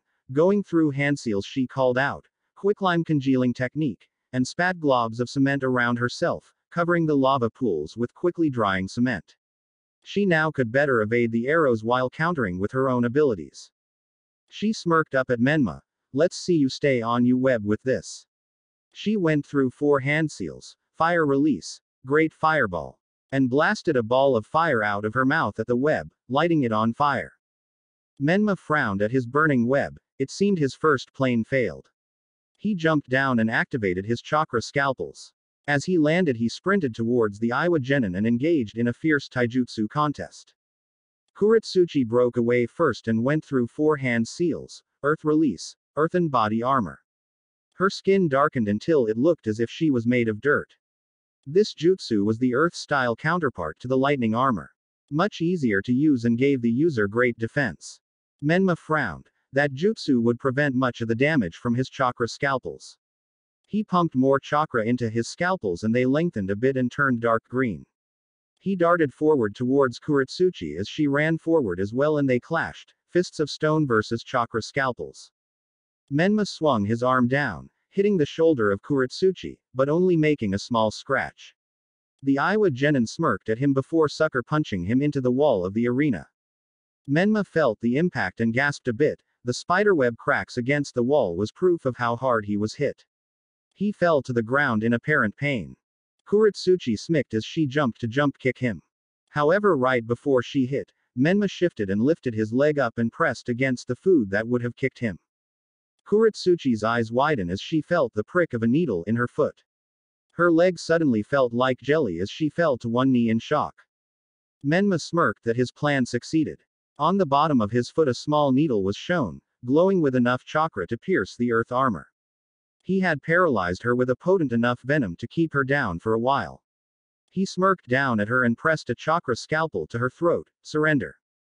Kuretsuchi scowled but declared, "I forfeit." The arena cheered for both genin as Genma declared, "Winner, Menma." In the cage box, Onoki sighed as he watched his granddaughter be defeated. She underestimated him in that last second. Still, to manipulate the fight to that moment, he definitely shows enough skill to be a chunin. Minato nodded. "I agree, however don't discount your genin out." She demonstrated enough talent to be given the title chunin herself. Mei nodded. "I agree, it was a good battle. Both sides made smart decisions and had backup plans when their initial plans did not succeed. I vote both for chunin." Rasa nodded in agreement, remaining silent for now. A grunted. Both definitely showed skill in nin and taijutsu as well as planning. They earned my vote to be chunin. However, I am interested to see how Menma does in the next round. He used up a lot of chakra in this fight. All the cages nodded in agreement. The real skill will be shown when they are tired from their previous matches. Arena. After a short break to fix the field, Genma stepped back in to announce the next match. The next match will be Sasuke Uchiha vs Shio Uzumaki. Sasuke Uchiha vs Shio Uzumaki. In the stands, Kakashi was sitting next to Kushina and the rest of the Jonin. Asuma looked over. I'm surprised you're not late, losing your touch, Kakashi. Kakashi rubbed the back of his head awkwardly. No, Kushina-san held my books hostage and threatened to burn them if we were late. All of the Jonin sweat drop while Kushina cheers for Shio. Yeah. Beat that Uchiha's ass. Arena. Shio stood across from Sasuke as Genma raises his hand. Hajime. Shio quickly unsheaths her sword and slashes a wind wave at Sasuke. Sasuke takes out a tanto and remembers what Kakashi said during their training. Flashback. Sasuke stood before Kakashi on a cliffside. The Jonin smiled at Sasuke while explaining what they are going to be training in. Sasuke, I know you have a fire and lightning affinity. We are going to train in your fire affinity for this month. Shio is almost a master of wind release in combination with her sword. Fire trumps wine, so we need to teach you how to channel elemental chakra into a weapon to counter Shio. The Cyclops handed him a tanto. I once worked alongside Shisui Uchiha and know some of his tricks with fire release. We will work on some of his moves. Sasuke vaguely remembered Itachi's friend before the massacre. He had always thought he was an idiot. He looked at Kakashi doubtfully. Shisui. I saw him a few times and he acted like Shio when she eats sugar. Is he that strong? Kakashi chuckled condescendingly and took out a bingo book from a few years ago and flipped to Shisui Uchiha of the Body Flicker. High A rank. Bio. Prodigy of the Uchiha clan alongside Itachi Uchiha. Is widely known to be one of the best at genjutsu, fire manipulation, and the body flicker. Sasuke's eyes widen and he looked at the tanto in his hands. Shisui was that strong. Maybe I can use your skills to defeat your rival in life. Kakashi seemed to understand what he is thinking. Yes, it is well known that Shisui was stronger than Itachi. If you master all of his moves you will be stronger than your brother. Sasuke gained a spark in his eyes as he turned to his sensei. Please teach me Shisui's abilities, Kakashi. End flashback. Fire burst from Sasuke's tanto and he disappeared in a body flicker, dodging the wind slash and shouted, Fire Halo. The Uchiha repeatedly slashed his tanto as he shushined around the field, waves of fire flying towards Shio. Cage stands. Mei Terum's eyes widen at the Fire Halo move. Shisui was infamous in Kiri after he defeated one of her best fighters, Aoi. Aoi had described the fight and spoke largely of Shisui's combination of the Shunshin and fire ninjutsu through a tanto. It seemed as if Sasuke is following his footsteps. She glanced at her fellow cages and commented, Impressive, fire manipulation at this level from a genin. Your daughter Hokage-san is also impressive, her wind manipulation is at a level not seen outside of Suna. Rasa nodded. Yes, her move seems to be a bit similar to our wind sword technique, but channeled through a real sword and pushed through a slash. Did you train her how to use these moves, Hokage-san? Minato shook his head. No, I have a lightning affinity. Kushina taught her wind manipulation, but she came up with most of her sword techniques on her own. Neither Kushina nor I use much ninjutsu, so she got creative. When she said she would create her own ninjutsu series we were skeptical, but she managed to make something powerful. She calls it the Majestic Slash series. Rasa nodded. Fascinating. I wonder if we can do similar jutsu with our fans. It will be interesting to test out when we return to Suna. Back in the arena, Shio's eyes widened at the fire before she sent a blast of air at her feet to jump to a great height to avoid the burning cuts. She spun in midair and sent another wind cut at Sasuke before crouching on the ground, pumping chakra into her legs as she prepared one of her best moves. Sasuke easily dodged the slash but widened his eyes when he saw her crouched. He remembered that move from the wave mission. Flashback. They were surrounded by mirrors on top of a bridge, but suddenly, all the mirrors in front of Shio were cut apart as she blasted through them. End flashback. Sasuke tisked and channeled more fire chakra into his tanto. He also started to put a little lightning chakra into his tanto to increase the potency of his flames and dashed forward to counter Shio's slash. Shio prepared enough chakra in her legs and jumped forward, releasing all of the chakra in her legs as she surged forward, using her wind chakra to remove the air pressure against her as she thought in her head, majestic slash of the wind god. Sasuke prepared enough fire chakra into his tanto and jumped forward in a downward swing at the cut while also thinking, flame fall. The resulting explosion nearly encompassed half the arena. Cage stands. Minato covered his eyes away from the dust of the explosion and was worried about Shio and Sasuke. That explosion was huge. I whistled in appreciation for the giant explosion. That was one large attack. I assume they didn't intend to do that. Onoki nodded thoughtfully. I assume the Uchiha used lightning chakra to enhance his fire chakra enhanced tanto.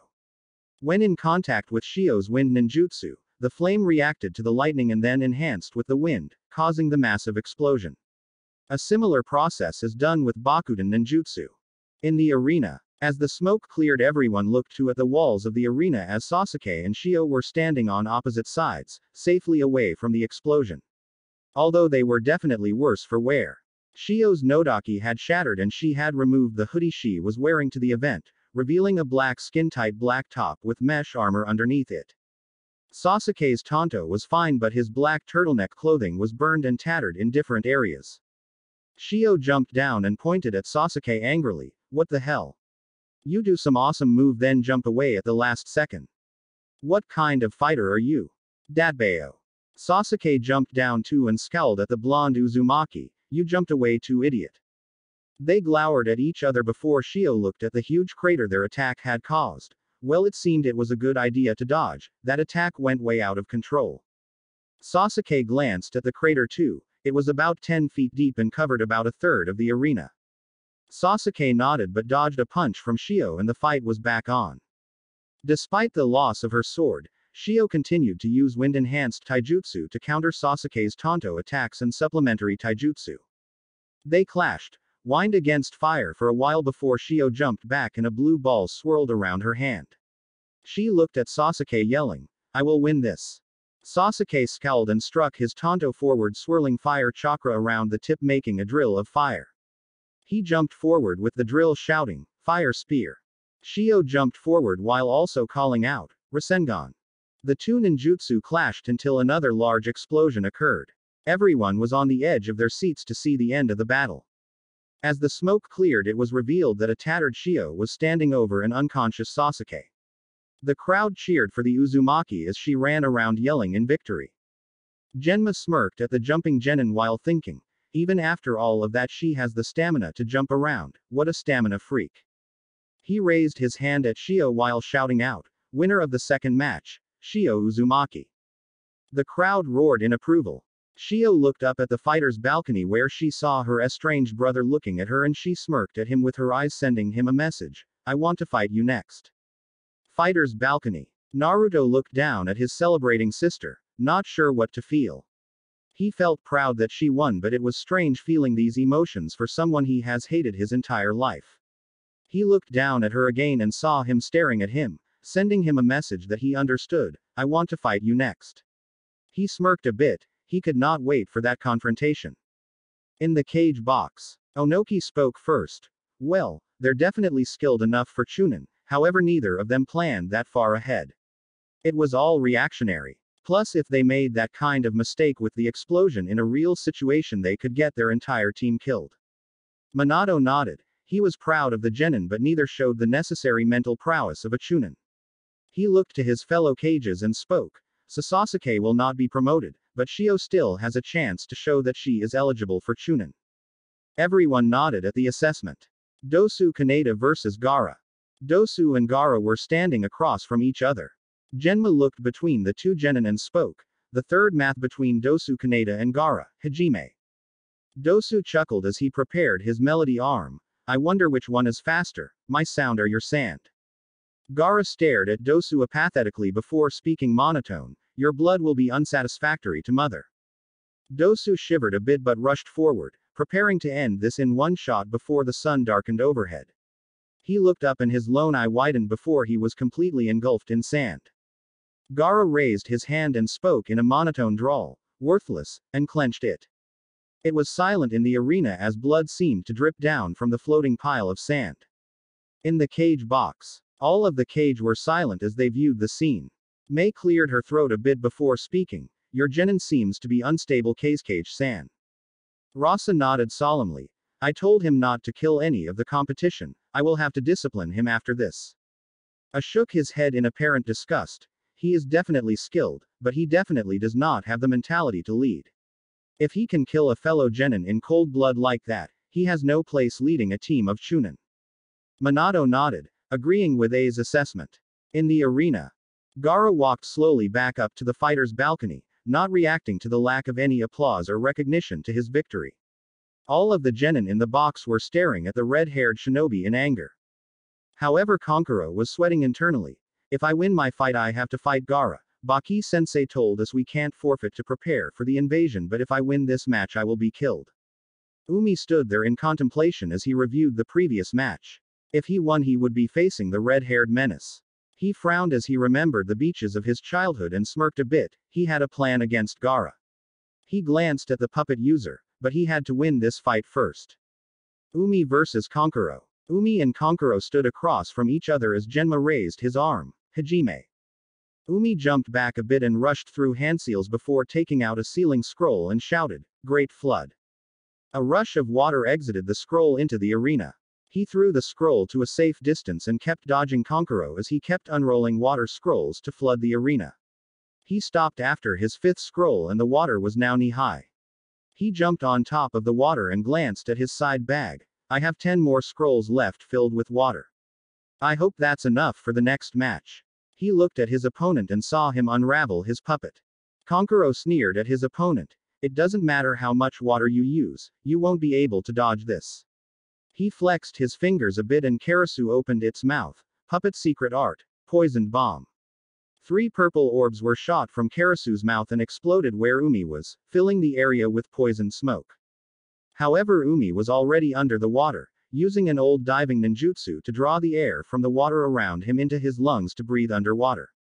Normally he wouldn't be able to go underwater in knee-deep water, but the crater from the last match was more than 10 feet deep, perfect for going underwater.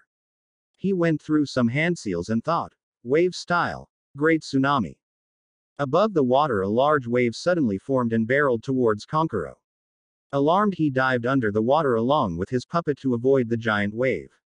However, before he could surface, the water around him became choppy and violent and started to rise further. In the crater, Umi had another open scroll and kept his hands in a hand seal to keep the water violent. In the cage stands, Mei watched in pride as Umi used one of his wave-style combinations to trap the Suna Genin. Minato rubbed his chin as he considered the move. It is a deadly combination to anyone below high chunin. Water walking on rough water like that is impossible unless you have Jonin chakra control. Even if Kankuro has good chakra control as a puppeteer, he will still have to focus on water walking, leaving him open to Umi. Mei nodded. Yes, it is for techniques like this is the reason that some Inkiri call him the Titicaller. Rasa nodded as he observed his genin be hammered by different waves, a fitting title. In the arena, Umi decided to end this and took out his trident, using a small water manipulation to propel him through the water. He calmed the waves and put the trident to Kankuro's throat. Kankuro sighed, slightly happy he lost since he didn't have to fight Gaara. I forfeit. Umi nodded and took out some empty storage scroll and absorbed the water into 4 different scrolls. In the cage stands, A nodded in approval. A quick but insightful battle. Umi outmatched Kankuro since the start. I doubt many of the genin here could counter that wave trick effectively. I vote to promote him to Chunin. The other cages nodded in agreement. In the arena, Yakumo Kurama versus Gengeta Hazuka. Yakumo stood across from Gengeta as Genma raised his arm once again. Hajime. Gengeta smirked arrogantly. You should surrender now. You stand no chance against me. Yakumo scowled and went through some hand seals. Well, try this on for size then. Great Forest of Death. The scene shifted in an area of black sakura blossoms as Gengeta found himself in the center of a forest of black sakura trees. He looked around a bit confused by the genjutsu until he saw something at the corner of his eye.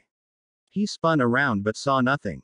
He started to sweat in fear before he felt a shadow loom across him. He turned around sharply and saw a different Yakumo. This one seemed to be a demonic version of the girl as she wielded a huge scythe made out of human bones. As the scythe came down, he shook off his fear and broke out of the genjutsu just in time to dodge a slash by a tanto. He frowned a bit as he observed his opponent using a genjutsu to increase the user's fear to make them forget they're in an illusion while you sneak up on them with a tanto. Man, I underestimated you. Yakumo smirked as she gripped the tanto tighter. HMPH, well, I am soon to be the best genjutsu user of Konoha. I can't lose in illusions to you. Gengata frowned before he gasped as he felt a cut on his shoulder. He looked behind him and saw nothing. He widened his eyes before he clasped his hands together and said, Kai. The arena soon broke and reappeared to another arena where Yakumo was holding a bloody tanto smirking at him. He scowled. He had drastically underestimated this girl. She used a two-layer genjutsu.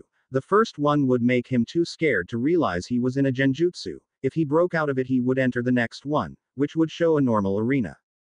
Due to his arrogance, he did not realize he was still in a genjutsu.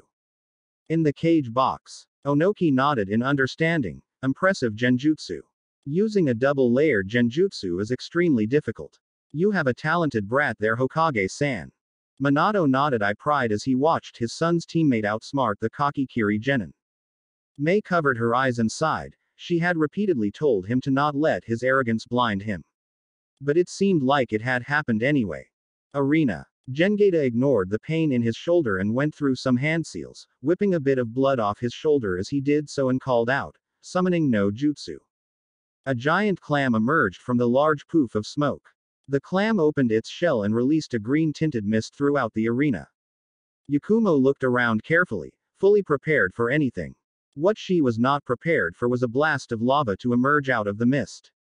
She dodged quickly and looked behind her. The lava had disappeared into the mist. Was this a genjutsu? She dodged again as Sasuke with his flaming drill sped past her. She felt the heat from his jutsu and wondered how this was possible. She heard Gengata's laugh through the mist as he explained his jutsu. This is my own special technique. I use the mist around you to create a mirage of past events that happened in this arena. The mist will automatically respond to the mirage and make the damage real. She frowned as she heard the monologue of her opponent. That was a very dangerous genjutsu, on the level of her paintings. She continued to dodge different attacks from the past matches. She dodged swarms of arrows from Menma, wind slashes from Shio, and waves from Umi. She was panting a bit at the excursion against the Kiri genin. She glanced at the watch on her wrist and smirked a bit. About 5 more minutes. If she survived for that long, she would win. And so the game of cat and mouse continued, Shio working herself to exhaustion to dodge many of the best techniques of her contemporaries. She also got hit by a few water bullets from Gengata. Soon the clock ticked for 5 minutes and she smirked as the mist started to clear. The mist fully cleared to reveal Gengata, on the ground paralyzed. If one observed her tanto, they would see a gleam of purple substance dripping off of it. In the cage box, Mei sighed. Her genin did well but lost in the end to his own arrogance. Rasa frowned. He should have paid more attention to his wound. With a poison specialist as a teammate, he should have known she would be well versed in different poisons. Minato nodded in agreement. I agree, he was too arrogant to make a good chunin. I do not doubt his skill, but perhaps he should wait till next time to be promoted. Agreed, but commented on the Konoha genin. I do not believe we saw enough from Yakumo to tell if she is chunin worthy. She had good strategy with the double-laid genjutsu and poison tanto, but she did not show much else in her match. All of the cages nodded and prepared to watch the last match of the first round. Arena. Shino Aburame vs Mito Gecko. Shino and Mito stood across from each other as Genma glanced between them before raising his arm for the last match of the first round. Hajime. Shino lifted his arms and a swarm of bugs started to fly around him in a black mass. Mito drew her katana and prepared to counter Shino's first strike. Shino dashed forward with a punch towards the purple-haired swordswoman. Mito dodged the punch and countered with a slash at Shino. The blade passed through Shino and the Aburame dissolved into insects which swarmed the girl. Mito scowled and jumped back from the swarm while sending a chakra slash at them to cover her escape. She continued to dodge pockets of the swarm until she was surrounded on all sides. She looked across the field and saw Shino directing the swarm. Soon all of the bugs swarmed her. However, as they started to absorb her chakra, she poofed into smoke, revealing herself to be a cage bushin. Before Shino could react, a katana was pointed at his throat and he nodded silently and announced, "Proctor, I forfeit." In the cage stands. A nodded. Smart. She knew she could not avoid the bugs forever, so she hid underground as a cage bush and looked for the real Shino. Once it dispersed, the information would return to Mito so she could attack the Aburame without fear of the insects. She has my vote for Chunin. Mei nodded, happy that so many females were proving their worth in this competition. Arena. Genma stepped forward and announced to the arena, "That concludes the first round of the Chunin exam finals. We will have an hour-long break to fix the arena and give the genin time to heal. Please return soon for the second round of the exams." Chapter 14. Finals Part 2. Konoha Ariana, Day of the Finals. Samui vs Shikamaru. Samui began to walk down to the arena, but Shikamaru sighed heavily. "What a drag, why do I always have to fight females? Maybe I should just forfeit." Shio glared at Shikamaru. "You can't just forfeit, Shikamaru. Prove to Kumo that Konoha is great. Beside, there is one good reason you must compete."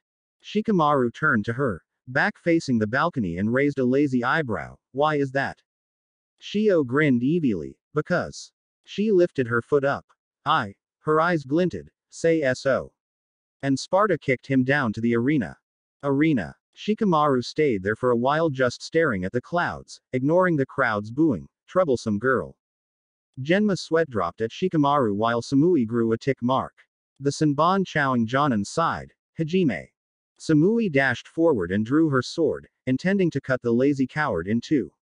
However, when she slashed down, he disappeared and landed on two kunai stuck to the wall above where the slash cut down. "Well, I really don't want to do this, but oh well. I don't want to fight a girl, but I can't lose to one either." Samui growled angrily. "Then just die, you sexist pig." She slashed the wall where he suddenly disappeared, cutting into it deeply. She turned around to the trees and smirked. "You are quite good at running away." Lightning sparked off her sword dangerously. "Then run away from this." She began to rain lightning bolts from her sword at Shikamaru's cover while he thought of a strategy. "Crazy girl, shooting me with lightning." He glanced around the arena for an advantage and noticed the pit where Shio and Sasuke fought was still there, and Samui was not far from its location. Samui stared at the grove of trees in the arena, annoyed. "If you are not going to come out, then I will have to make you." She was about to dart forward when Shikamaru jumped out and ran towards the pit from 2 fights ago. She did not know what his plan was, but she was going to stop it. She darted forward to intercept him when suddenly she froze. She stood there wide-eyed as one of the kunai that Shikamaru had stuck to the wall poofed back into the lazy Nara with a shadow connecting to Samui. She was completely trapped as they walked towards one another. She was not naive enough to think he wouldn't be able to do something to her even if they were connected. She closed her eyes as they reached one another and felt her arm being raised. "Proctor, I forfeit." "What the hell?" Samui opened her eyes to see the lazy boy in front of her rubbing her shoulders, looking bored. He began to slouch away while explaining. "It took a lot of chakra to maintain the Kajimane no Jutsu from a henge while baiting you wish a bush and also using the Kageman Jutsu to produce a shadow. I am tired." Cage stands. Mei chuckles into her hand. "What a unique boy. Despite almost winning, he decides to forfeit due to being tired from almost doing nothing." Onoki snorted. "And to think I thought the legendary Nara laziness was over-exaggerated." Minato chuckled awkwardly. "Well, even if he did not win the match, he would have won the war if he had a full team. The minute he caught her with that unconventional tactic, his teammates could have ended it. Despite being a bad solo player, he would do well in a team situation." I nodded. Yes, he had good potential to be a leader if he broke out of his lazy habits. Maybe forcing some responsibility on him could make him grow more. Minato nodded. Yes, Shikamaru will be promoted. Everyone nodded in agreement. Rasa frowned. However, Samui I do not believe demonstrated enough to be Chunin. She showed skill, yes, but was not able to plan accordingly to the Nara's tactics. Onoki nodded. Yes, let's wait for the next match to see if she is worthy to be a Chunin or not. After the hour intermission, arena. Genma walked out to the middle of the arena. Welcome back to the final rounds of the Chunin exams. Once again, I would like to thank all of you for coming to this event. I will now announce the next round of the exams. Menma vs Shio Uzumaki. Umi vs Gaara. Yakumo Kurama vs Mito Gecko. Shikamaru Nara vs Samui. Genma closed the tournament brackets and spoke to the crowd. Would Shio and Menma please come down to the arena? Soon Shio and Menma stood across from each other, both thinking about their last fights. Shio clenched her fist as she stared at her estranged brother. In the last fight we were completely even. However, this is a tournament, so I can't use too much chakra. Menma started at his sister in contemplation. I may not hate you anymore, but this is my chance to prove my strength to the world. I will use this fight to find my path again. Genma raised his hand and everyone in the arena seemed to hold their breath as the clash between the two strongest genin in Konoha was about to begin. Hajime. Naruto exploded into action, flashing through handseals. His hair suddenly spiked in different directions and he shouted, "Spider Silk Encampment." His hair grew ridiculously fast, fastening into the shape of a spider web around the arena. Soon near invisible strands of hair were all around the arena. If one looked from an aerial view, they would see a very complex spider web pattern around the arena. Naruto flashed through handseals before his sister could react and shouted again, "Dokukiri no Jutsu." Soon a purple-tinted mist spread inside the arena. In the cage stands. Mei widened her eyes at the jutsu. How interesting, he seemed to have copied our mist jutsu and added his own poisons to it. It is a weaker version of my own poisoned mist. Minato nodded. Yes, Menma is one of the most premier poison specialists in the village. He has figured out how to turn his chakra into different toxins, creating a new style of ninjutsu. Everyone looked interested in this information, including a dragon-masked Anbu directly behind the Hokage. Arena. Shio had already prepared for her brother's poison mist jutsu. She unsealed a gas mask and put it on. She walked to the side a bit, holding her spare nodaki at the ready but felt a cut on her shoulder. She looked closely and noticed that a taut piece of hair had cut her in the shoulder. She felt her eyes widen. If all the strings around her had the power to cut her with just a simple touch, she could slice herself to ribbons just trying to find her opponent. She sighed. She will have to reveal her secret technique to the world. She did not want to show this to her parents yet until she had finished it. But an incomplete version should do. Soon 4 glowing blades appeared at her back and started to spin, cutting down the wires nearest to her and separating the mist a bit. She suddenly dodged to the left to avoid an arrow that flew her way. How can he tell where she was? He should be just as blind as her in this mist. She felt one of her blades snap another strand of hair and had to dodge another arrow. Was he reacting to where the strings are cut? She used her sensing ability to detect chakra running through each of the strings. What a frightening technique. Since he was not a natural sensor like herself, he had channeled chakra strings through her hair. If she tripped one, he would know instantly where she was. She decided to test one of her new moves she made over the past month. She pressed her hands in a prayer position and focused on her emotion sensing. Soon she sensed through the mist and past the wires at Menma standing near the wall of the arena, crossbow at the ready. She could sense his emotions. He seemed to be very focused on the match, but underneath that she felt confusion, hatred directed at someone else, and sadness. She frowned a bit. It seemed as if he still hated something, but at least she could tell it was no longer focused at them. She shook her head and focused on the match. The 4 chakra blades suddenly launched at his position at fast speeds. Menma stared at the cloud of poison mist, knowing that it wouldn't be enough to stop Shio. He focused a lot of chakra into the mist to prevent it from blowing away again with a wind jutsu. The real threat to the mist were his threads. He shot 2 arrows in the mist when he felt one snap. He was right, it seemed she did have something to counter his poison mist. However, before he could prepare to fire another shot, 4 glowing blue blades shot at him from the mist. He quickly dodged the blades, recognizing them from his last match with Shio. In the cage stands. Minato's eyes widen at the chakra blades. He did not know Shio could do that. Onoki looked at the blades interestingly and turned to the Hokage. Interesting, they seem to be similar to your wife's chakra chains. Agreed with the Tsuchikage. Yes, it is interesting. It seems she can hone in on an opponent's chakra signature and have the blades follow him or her. What a frightening ability. Rasa nodded. Yes, and with Menma's mist and wires he can't break her concentration because she is protected by his own trap. She is definitely showing Chunin potential. Arena. Menma was inwardly cursing as he continuously dodged blue chakra blades. She had cornered him with his own trap. He had to break Shio's concentration. He had already ended the stream of chakra into his mist, but with the amount of chakra he had pumped inside, it could take over 20 minutes to dissipate. He blocked a chakra blade with a chakra scalpel and had an idea. He flashed through some hand seals into the chakra threads that were still inside the hair wires, paralytic morning dew. He doubted it would paralyze her. The Jubi chakra inside of her would prevent it, but it would provide enough of a distraction to end the chakra blades. Shio smirked as she directed the blades at her brother. She was definitely being promoted for this stunt. Who would think to use this situation to their advantage? She frowned when she felt a raindrop on her shoulder.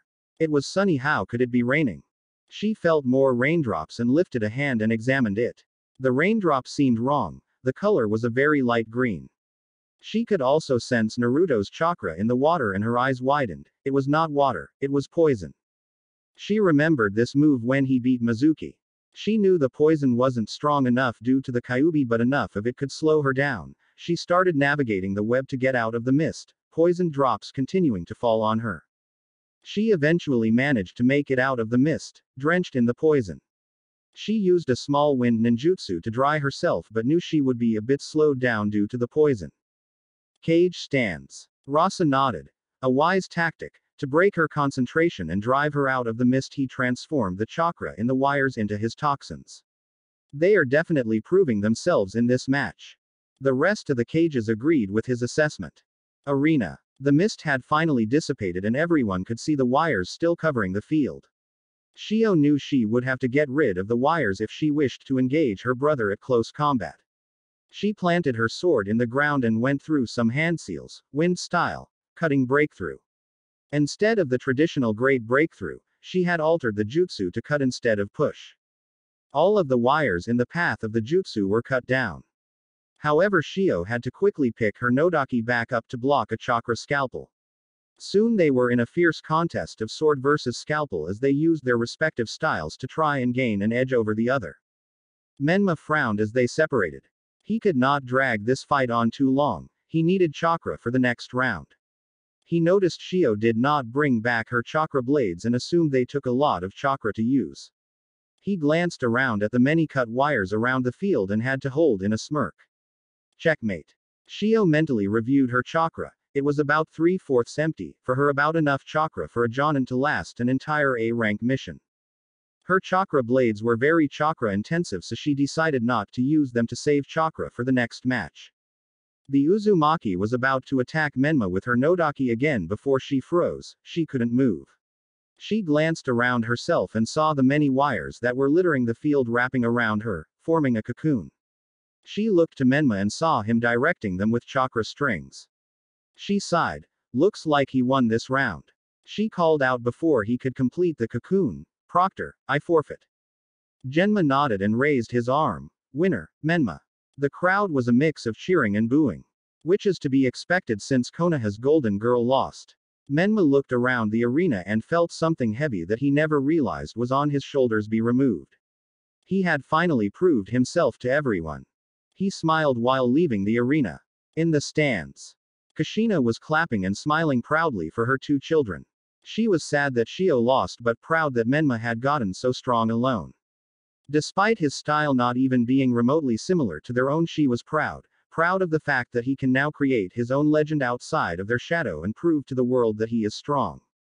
Kushina knew she would never be able to support him as a mother, but she would be behind him all the way, supporting him in any way she could. She continued to smile as she clapped for Menma, her forgotten son. Cage box. Rasa spoke first. Impressive, to come from the brink of defeat to use such an unconventional strategy to defeat the Uzumaki. Not many people would think to use a failed trap to ensnare their enemy. Onoki nodded. Yes, he is a skilled brat, however the blonde Gaki proved her worth today as well. She managed to show the aptitude of a Chunin during this fight. Minato agreed. Proud for both of his children. Yes, they both are definitely Chunin material. Arena. After the noise from the previous match died, Genma spoke up again. The next match of today will be Umi versus Gaara. Umi versus Gaara. Umi stood before Gaara, mentally preparing for this confrontation. The genin in front of him had crippled and killed his way to this point in the competition. He wouldn't be another number added to that list. Genma raised his hand. Hajime. Moving quickly, Umi took out 5 water scrolls and unsealed them, causing water to burst forth at Gaara. Umi went through 4 hand seals, wave style, great tsunami. The 5 bursts of water converged and became a giant wave, seemingly engulfing Gaara and the bottom of the arena with water. The water continued to rise until it was 10 feet deep. Umi continued to go through handseals until he clasped his hands as if in prayer and the water became choppy and stormy. He started to speed through the water, searching for the red-haired Suna genin. He looked through the entire water but couldn't find him. Where was he? Umi's eyes widened as he dodged a meteor of sand streaking from the air into the water, seemingly homing in on him. He looked around the water and saw an eyeball in the water, staring at him. He sped towards it, dodging sand, now mud, missiles until she slashed through the eye with his trident. The sand stopped in the water and fell to the bottom, but he knew where Gaara was now. He surfaced and stared into the air where Gaara was standing on a platform of stand, arms crossed and staring at him. From the sky, he cursed. He never had guessed that Gaara could fly on his sand. However, he had no access to any sand other than on his back. He had the advantage. Umi flashed through hand seals and bubbles started to rise from the water around him, lifting into the air around Gaara. Only some of the Jonin in the arena could see that the bubbles were actually highly concentrated pockets of water. He went through 4 more hand seals, dodging small missiles of sand from Gaara as he did so, and the bubbles all started to swarm Gaara from all directions. Gaara in response surrounded himself in sand, becoming a floating orb in the sky. The bubbles of water all rammed into the ball, denting it slightly but not penetrating the hard compacted shell. In the stands, Baki stared at the floating orb and thought, the fool, he can't transform now, especially not against a non-Konoha genin.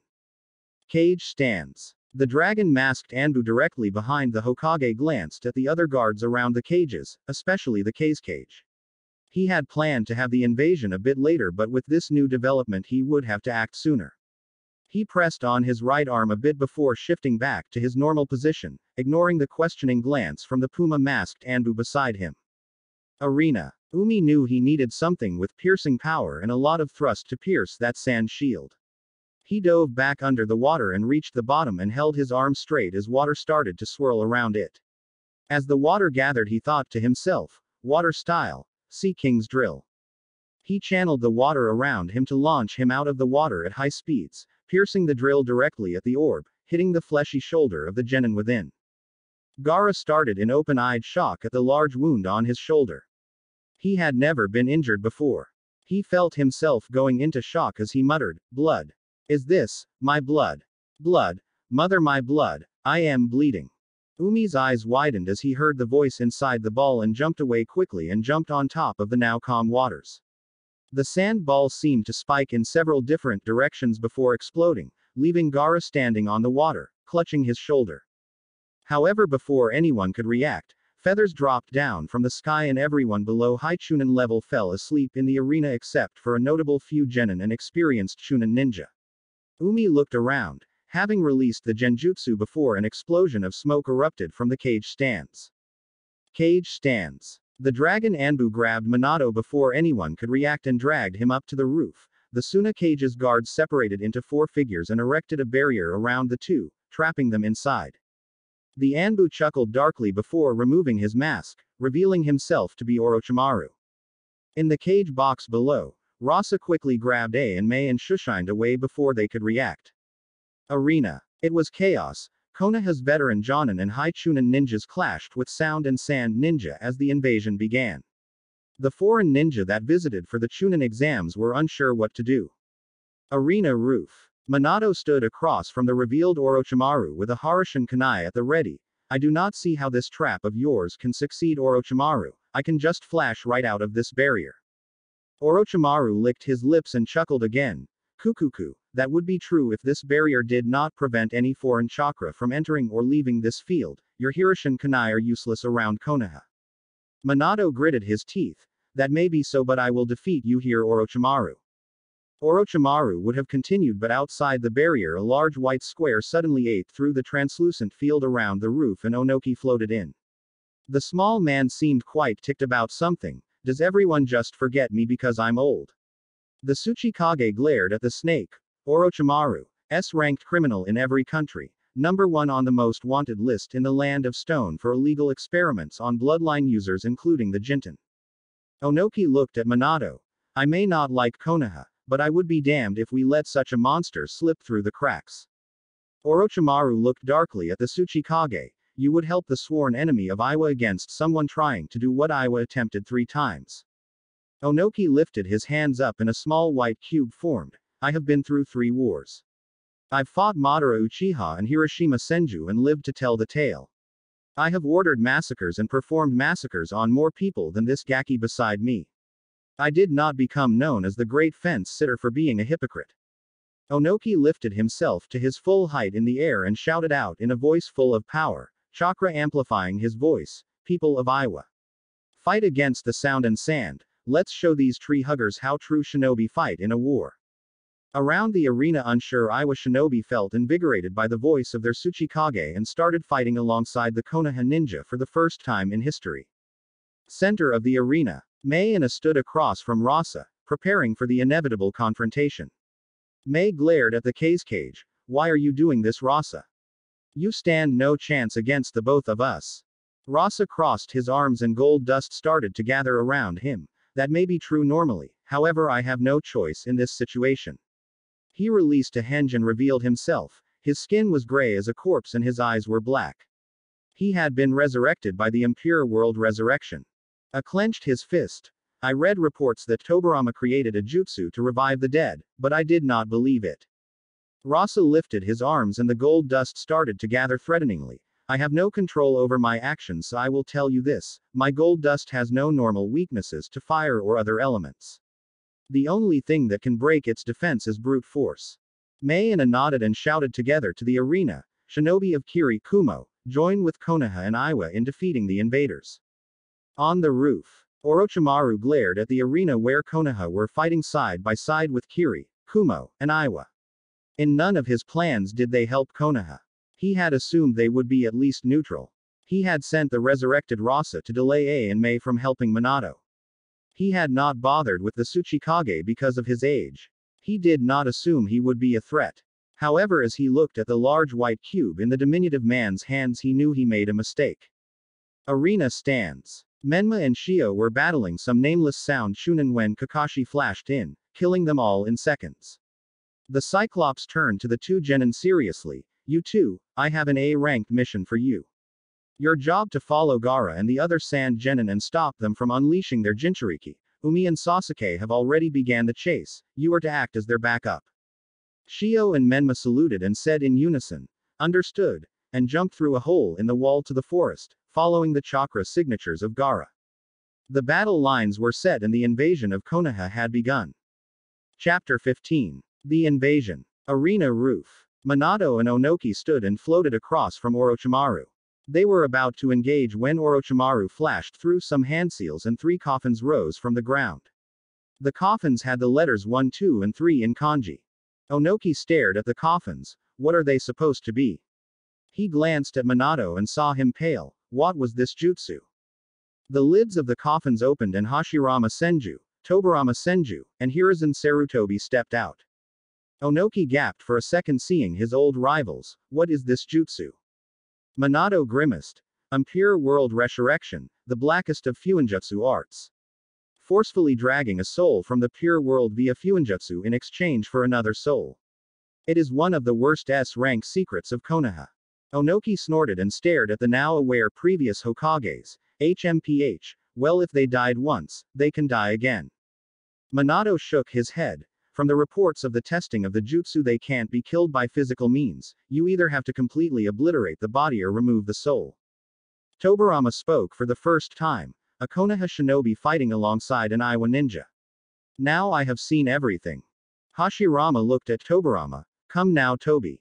It has been nearly a century since our deaths, surely Iwa and Konoha have made peace by now, right? Hiruzen sighed a bit.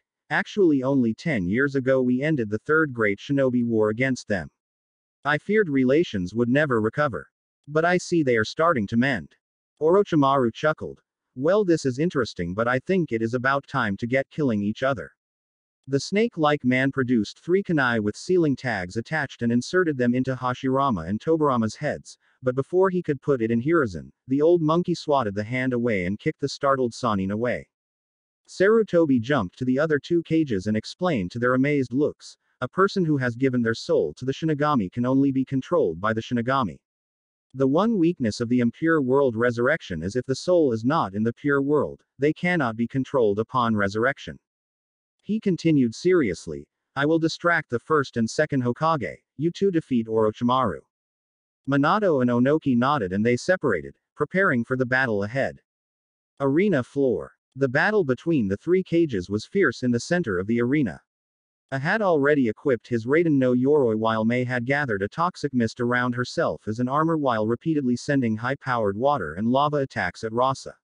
Rasa used his gold dust as a shield and sword, defending against the enemy's attacks while counter-attacking. He explained his moves before he used them to his contemporaries. My gold dust is slow compared to my predecessors, but heavier. Gold is one of the heaviest metals but also one of the softest.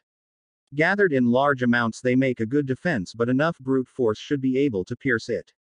I do not recommend trying to channel lightning ninjutsu into my metal. Gold is an excellent conductor of electricity. A nodded and charged forward full throttle and jumped high into the air over Rasa, heel drop. He yelled as he smashed into the top of the golden dome with the force of a meteor. The gold was smashed inward like tin foil and the rakeage blasted straight through Rasa, killing any normal man. Unfortunately Rasa was still affected by the resurrection technique and soon reformed. Mei flashed through hand seals and her cheeks expanded and she thought, lava release. Lava globs. The technique sent large balls of lava into the air before hurling themselves at the gold dust. The gold stood no chance against the molten earth and melted into liquid gold. I called across to Mei, keep melting his gold, even if he can regenerate he can't fight nearly as effectively without his primary weapon. The Mizukage nodded and she kept flashing through hand signs, blasting the gold dust with lava while it provided defense and protected her from any stray blasts of the heavy metal. Rasa flashed through hand signs and he seemed alarmed as he viewed his hands. You must dodge this technique, it is the technique I used to defeat the Ikibi. The technique compresses my gold dust into a large gold bar, this bar then blasts into the earth, completely flattening it. If you are caught by it, no defense will be able to protect you. The 4th cage finishes his hand seals and calls out, Imperial Gold Coffin. A grabbed his Mizu counterpart and flashed away with great speed, breaking through the gold dust that had surrounded them to prevent them from escaping the technique. The rakeage was right in time as the sand was quickly sent into the earth, creating a perfect square hole in the ground. Mei saw the hold and went through some hand seals and spat lava into the hole, melting all of the gold dust inside. Rasa looks at his fellow cage. Congratulations, you are the first 2 shinobi to escape that technique, and to remove my primary weapon. Rasa takes out 2 daggers and wind gathered on them until they formed scimitars. Don't think I made cage for my magnet release alone. Konoha Forest. Menma and Shio were running through the forest at top speed. Shio could sense the signatures of Sasuke and the Sand Genin and they were rapidly gaining on them thanks to her wind tunnel technique. Menma glanced behind him. There are 6 sound ninja following us. They are gaining on us, so I assume they are at least high chunin. The blonde genin nodded and was about to unseal her nodaki when Menma shook his head. Sasuke and Umi stand no chance against all 3 of them at the same time. This isn't an enclosed arena, Umi can't use his tricks here. I will stay behind and take them. Shio wanted to argue but before she could Menma used his hair to create a web between them. I will defeat them and follow after you, go. Shio nodded and jumped off after Sasuke and Umi. When he was alone he ran through some hand seals and bit his thumb, summoning 4 large spiders, around the size of his head. Attack on my signal. The spiders chittered and scuttled off. He extended his chakra web and felt the incoming enemies and grimaced a bit, this would be tricky. Deep Konoha Forest. Umi and Sasuke had caught up with the Sand Trio and were chasing them through the forest.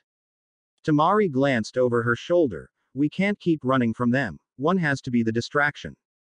Kankuro nodded and unwound Crow and turned to the approaching Konoha genin and glanced at Temari. Go. The fan user nodded and jumped off. Soon after she left, Umi and Sasuke landed on a branch across from him. The Titicaler glanced at the Uchiha. You follow after the other two, I'll cover you. Sasuke nodded and jumped around the sand genin. Kankuro pulled at his chakra strings, like I would let you. Before the puppet could impact Sasuke, a ball of water impeded the puppet and Kankuro had to dodge a thrust from the trident and Umi shouted, your opponent is me. Umi drew water from the area and with some hand seals he launched condensed spheres of water at Kankuro. The puppet user tried to block with Crow, but the water cannonballs blasted through the chest of the puppet and Kankuro had to dodge several more spheres of water. Kankuro grimaced at the remains of his puppet. I didn't bring more than Crow with me to Konoha, what a mistake. I never figured I would face an opponent with such mastery over an element. However, he saw the head of his puppet behind Umi and had to keep a smirk off his face. Umi ran forward prepared to deal a finishing blow when the head of the crow puppet pierced his chest from behind. He was wide-eyed with shock as it pulled out and into Kankuro's hand. The Titicaler knew he didn't have much time, so he would have to use one of the techniques that earned him his title. His hands glowed green a little as he flashed through hand signs, healing spring of the mountain. A jet of water excited his hands and hit Kankuro in the chest and bounced back to him, enveloping him in the water. Kankuro flipped back onto a lower branch and held his chest. That water had hurt. However, Umi should be dead by now. However, before Kankuro could move, he was knocked down by a sphere of water and he glanced up to see Umi fully healed. He managed to gasp painfully, how? Umi glanced at the fallen puppet user. I earned the title Titicaler after summoning a wave onto a battlefield that healed my allies while damaging the enemy severely enough for the Mizukage to gain an opportunity to sneak through and kill Yagura. I have discovered how to channel healing chakra into water jutsu.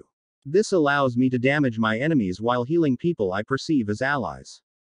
Kankuro passed out and Umi began to breathe heavier. What he didn't tell Kankuro is that his healing abilities do not heal poison.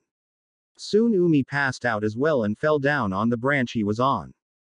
With Sasuke. Sasuke eventually caught up to the two Suna genin, but it appeared that Gaara was awake and arguing with the fan user.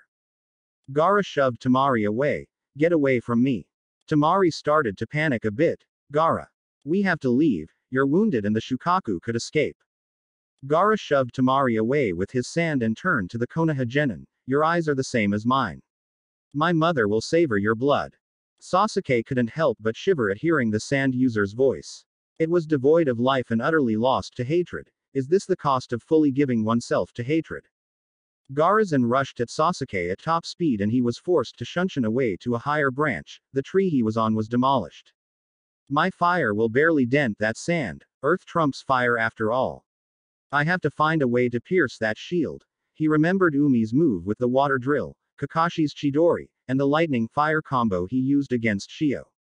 He looked down at his arm as he hid behind a tree. It would be a gamble, but if the same concept applies as those three jutsu, I could replicate it for fire. Sasuke clenched his hand around his wrist and a ball of fire appeared in his palm. More. He thought as the fire started growing around his arm, scorching hot but not burning him. More, he kept thinking as he held a huge ball of fire in his palm. He lifted the huge orb of fire and pointed it at Gaara's back and sparked lightning chakra into it. Gaara kept destroying trees as he looked for Sasuke when he felt a massive buildup of chakra behind him. He glanced behind him and widened his eyes as he saw a huge pillar of white fire hurtling towards him.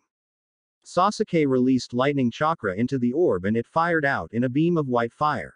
I have no idea what it will do, but, Byako. He screamed as he used up most of his chakra into his attack. Gaara barely had time to react when he and the entire path of trees behind him were engulfed in the white beam of fire. When the light died down, there were holes in many of the trees in a straight line, so hot it didn't even spread the fire, and a sphere of glass in the center of the point of the beam. The Uchiha looked upon the scene. Did I win? However, before he could react, the sphere of glass shattered and a deformed Gaara walked out. The new Gaara appeared to be half covered in sand in the form of a tanuki-like monster. Sasuke felt nothing but dread. I used up all my chakra in that one shot. I can't beat this monster. Gaara laughed insanely as he looked at the Konoha genin. That was close, Uchiha Aaa. Now die already. The insane genin launched a massive assault of sand at Sasuke.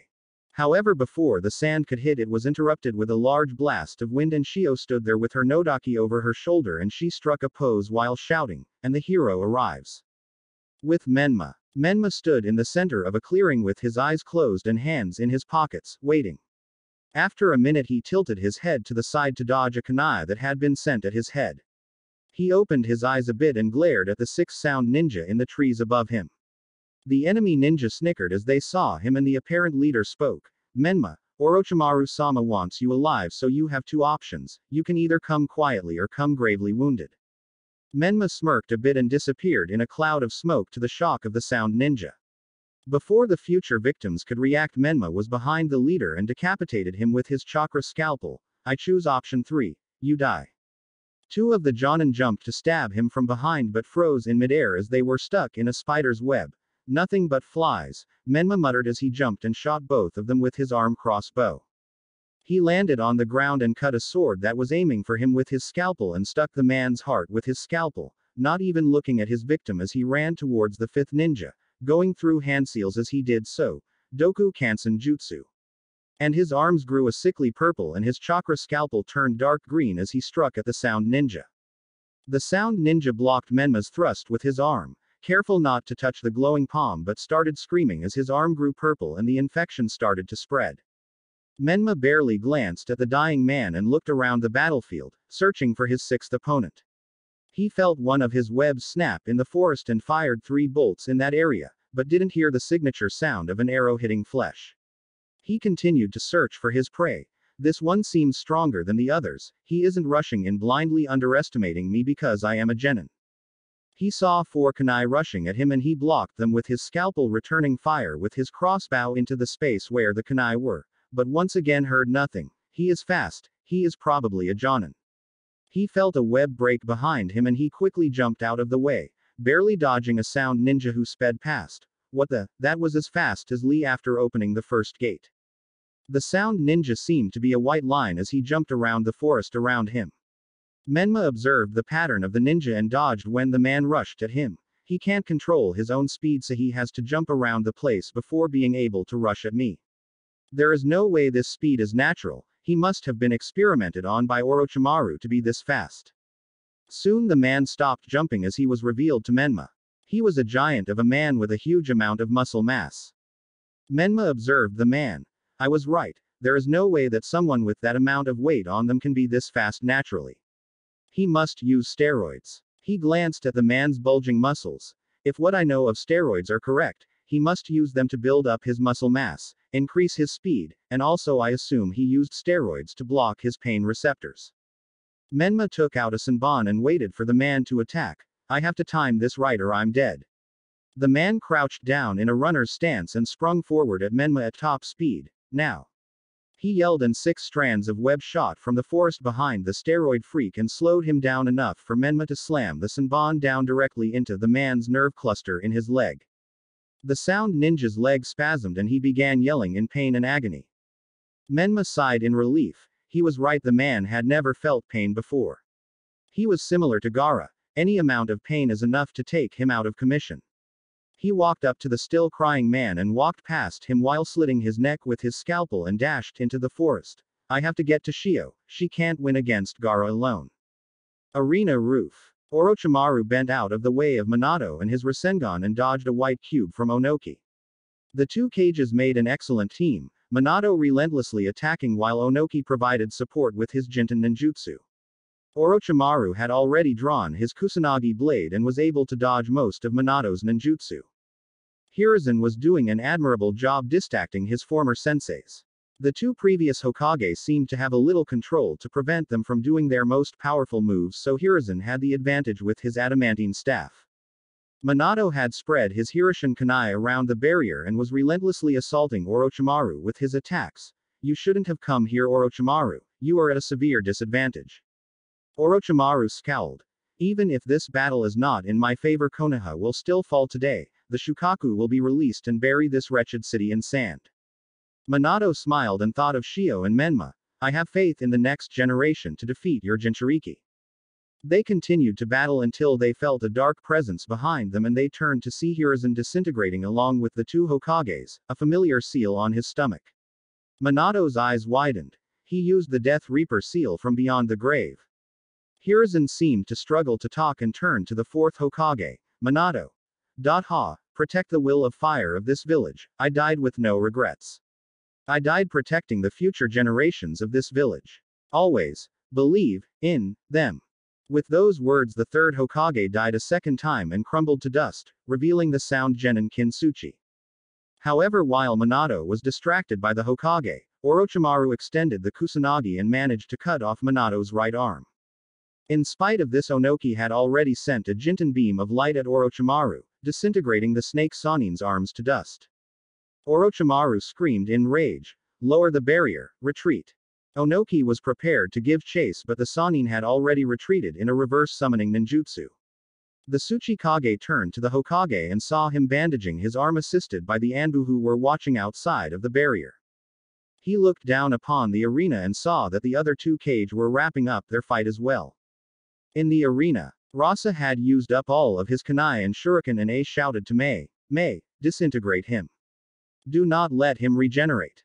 Mei nodded and flashed through some hand signs, lava style, disintegrating sinkhole. She punched the ground and underneath Rasa the earth turned to lava and the former Kage was disintegrated in lava. The two Kage looked around the arena and saw most of the battles over. The brief alliance between villages had defeated the Sand and Sound. However, before anyone could do anything, far in the distance the shape of Shukaku could be seen. Onoki floated down and shouted to his ninja, "Everyone, gather a squad and come with me to take care of the Biju." The other Kage did the same and they rushed to the Biju, hoping they were not too late to save the genin fighting the beast. In the forest, Shio stood on a branch staring at the massive form of the Shukaku. She had defeated his first form by spamming shadow clones and hitting him in the ass with an explosive note. But not it looked like she could use some help. Menma landed next to her. "I see he has released the Biju, we should work together with our summons to defeat it." Shio nodded and they both flashed through hand signs, summoning jutsu. In twin massive clouds of smoke a large red toad and a giant black widow spider appeared. Gamabunta glanced at his opponent and ally in this battle and spoke, "Shukaku ha. Been a while since I fought a Biju. And to think I would be fighting one alongside the spider clan." The black widow spider spoke in an echoing chittering voice, "Likewise Toad, I, the second in command of the spider clan Akraya, will show the world the might of the spider clan." Gaara on top of the Shukaku laughed and spoke madly, "Mother will have your blood Uzumaki, Menma." The mad Suna genin ran though some hand seals, sleeping possum jutsu. Gaara fell asleep and the Shukaku was fully released from the seal. Woohoo! I am free, baby. The Sand Tanuki looked at his opponents, "And I already have people in front of me to kill, talk about service." Akraya arched her back and prepared to fight the Biju. "You shall be the one to perish here, Tanuki." Gamabunta drew his giant Tonto. "I won't get shown up by yesterday's dinner, you're going down, Sand Rat." With those words the three titans fought fiercely. Akraya using her acid to support Gamabunta's water attacks and both of them using their abilities to counter Shukaku's wild swings and wind jutsus. Eventually, after fighting a titanic battle and reshaping the landscape, Gamabunta ran forward and Shio transformed the giant toad into the Kyubi. Shio jumped off of Gamabunta and ran up the Shukaku's head, trying to reach the Suna genin. As she neared, Gaara Sand sprang up to stop her, but each was blasted by a chakra-covered arrow. Menma stood on the head of his summon with his large crossbow and called out, "Go Shio. End this." Shio nodded and dodged more sand until she headbutted Gaara and they Shukaku cracked and fell apart and the two genin landed on ground, both summons disappearing into clouds of smoke as they fell. Menma arrived to hear the end of the conversation about fighting to protect one's loved ones by Shio and jumped down next to her to show his support. Gaara looked contemplative as he was carried off by the other two sand ninja. Menma sighed and collapsed back to back with Shio. Shio laughed softly. "Rough day at work, huh?" Menma snorted. "I could have worked a few more hours." Shio smiled and nodded. "I'm sure." They were silent for a few moments before Shio spoke up again. "You really worried me with that stunt with the sound ninja. You shouldn't risk yourself so needlessly like that." Menma was silent for a few moments. It was a necessary risk. You were better equipped to help Sasuke and Umi with your faster speed, and I am better against multiple opponents. It was logical. Shio sighed. I don't mean it like that. I was worried about you. Not the logic of the situation. Menma was surprised at that. We have only known each other for a short time. I do not see why you would be worried about my safety. Shio sighed, exasperated, and turned the spider summoner around. It doesn't matter that we haven't truly known each other for long. We may not be family anymore, but I still love you, maybe not as a brother but as a friend. You are one of my precious people and I want you to remain safe. Menma was speechless, but before he could respond, a bunch of ninja jumped around them. The two genin were relieved to see a bunch of leaf headbands among the ninja. The Kages stepped forward and Minato, with a bandaged stump for his right arm, spoke first. Shio. Menma. What happened here? Menma and Shio looked around the area. Large patches of sand, broken trees, huge ponds of water, acid eating away at some trees, and both turned around and Shio rubbed the back of her head sheepishly. Well, it is a long story. Chapter 16. Search for the Senju. Training Ground 9, 1 week after the invasion, Menma POV. The Chunin exams had ended with the invasion. Due to the damage to Konoha and the arena, the matches could not be held. The four Kages decided that since Sand was duped with the Edo Tensei Jutsu, they would not be too harsh with the hidden village. However, Sound was forcefully disbanded by a unanimous vote by the 5 major countries. The village leaders each had decided to forego the usual ceremony to promote Chunins to return to their home countries to report the invasion. However, the first alliance of all the 4 countries had sparked more peace talks between the main countries. For the first time, a more lasting peace was appearing possible. A week after the exams, Team 9 stood at their training ground celebrating Yakumo and Menma's promotion. Anko had dragged them and Lee to the training grounds. Lee was still on crutches but was recovering from his injuries. However, his back was still heavily damaged by the sand and needed a master medic to perform the necessary surgery. Anko raised a dango stick and pronounced, "And I want to congratulate my cute little Chunin Gakis for graduating the exams on their first try. You two made me so much money in the finals, Kukuku." Yakumo, Lee, and Menma sweat dropped. She gambled on us. Yakumo turned towards Anko. Do you know who else got promoted from Konoha? Anko nodded. Let's see, the Namikaze passed, as well as the lazy Nara who forfeited. No idea why they promoted him. Menma sweat dropped. I assume they promoted him to try and force responsibility into his lazy brain. They would have spent more time talking, but an Anbu jumped down. Menma, you are to come to the Hokage's office at once. Menma grew serious and nodded. Turning to his teammates, he spoke. I guess we can continue this some other time, see ya. He disappeared in a shunshin. Hokage building. When he appeared at the Hokage building, he couldn't help think, I love that jutsu. He had asked Anko politely to teach it for him in exchange for 2 weeks' worth of dango after seeing Sasuke use it in the exams. Upon entering the office, he noticed Jiraiya, Shio, and Minato with his arm still bandaged in the room. He was surprised. Medical ninjutsu can reattach arms easily. Minato cleared his throat and spoke. Welcome everyone. I called you all here for an A-ranked mission. Menma raised an eyebrow. 2 newly promoted Chunin and a Sanin. This type of team composition is unheard of. There is an underlying reason for this. Minato continued. You are going to search for Tsunade of the Sanin and bring her back to the village. Jiraiya has been tracking her with his spy network. Any questions? Menma stepped forward a bit. Yes, Hokage-sama. Why did you choose us to go on this mission? Minato nodded. Jiraiya personally requested Shio for this mission since she is now his official apprentice. I wanted you to join to provide backup. Your spiders will be an excellent way to track Tsunade. Menma nodded but inwardly frowned. If he wished for backup, he would have asked for a more experienced Jonin tracker. At his current skills, he would not be skilled enough to provide backup for Jiraiya. There is something going on behind the scenes here.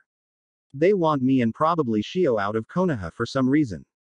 However, he showed none of his inner wonderings on his face and nodded, accepting the mission. When Shio and Menma left the room to prepare for the mission, Jiraiya turned to Minato. All of my reports say that the Akatsuki is moving soon. I will look after Shio. I will also keep an eye on Menma. Orochimaru seems to have gained an interest in him and may move on him or Sasuke soon. Minato glanced at Jiraiya. Do you really believe he will find a way to restore his arms?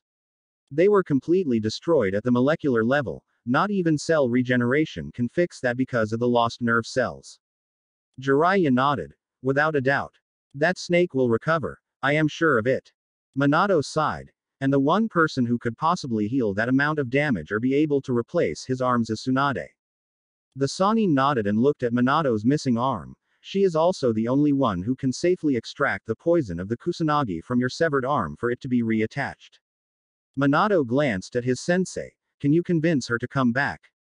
Jiraiya shook his head. Probably not, but Shio just might be able to. She shows many similarities to Naoki and Dan. Minato nodded. Just be careful, I don't expect you to run into Orochimaru or the Akatsuki, but you should be careful. Jiraiya nodded and exited the room. What neither of the two Kage realized, however, is that under Minato's desk a small spider poofed away. Menma's apartment. Menma opened his eyes and cancelled the spider sight technique. It was a useful technique that allowed the user to connect their senses to one of their summons. It was a weaker form of Arachne's ability. But the information he had received from his spider worried him. He had heard rumors of the Akatsuki through some of his spider spies around the village. Apparently it's an S-ranked mercenary organization that only takes the highest ranked missions that villages don't want it to deal with. They had murdered daimyos to entire armies. Each member was rumored to be an S-ranked rogue ninja. The only reason he could be after Shio is for her biju. Perhaps a different country hired them to steal the Kyuubi. Or was it possible Madara's plan was already unfolding? Inari had said that Madara would be hunting the biju. He had assumed that Madara would be hunting them himself. But it would make more sense that he would either create or hire the Akatsuki to capture the Jinchuriki. He cursed inwardly. He was strong for his age, but an entire organization of S-ranked ninja. And that is not even mentioning the fact that Orochimaru was interested in him. He had no doubt that Orochimaru would be interested in him due to his acid release. As a poison specialist, the snake probably could not resist finding out how his particular brand of jutsu worked.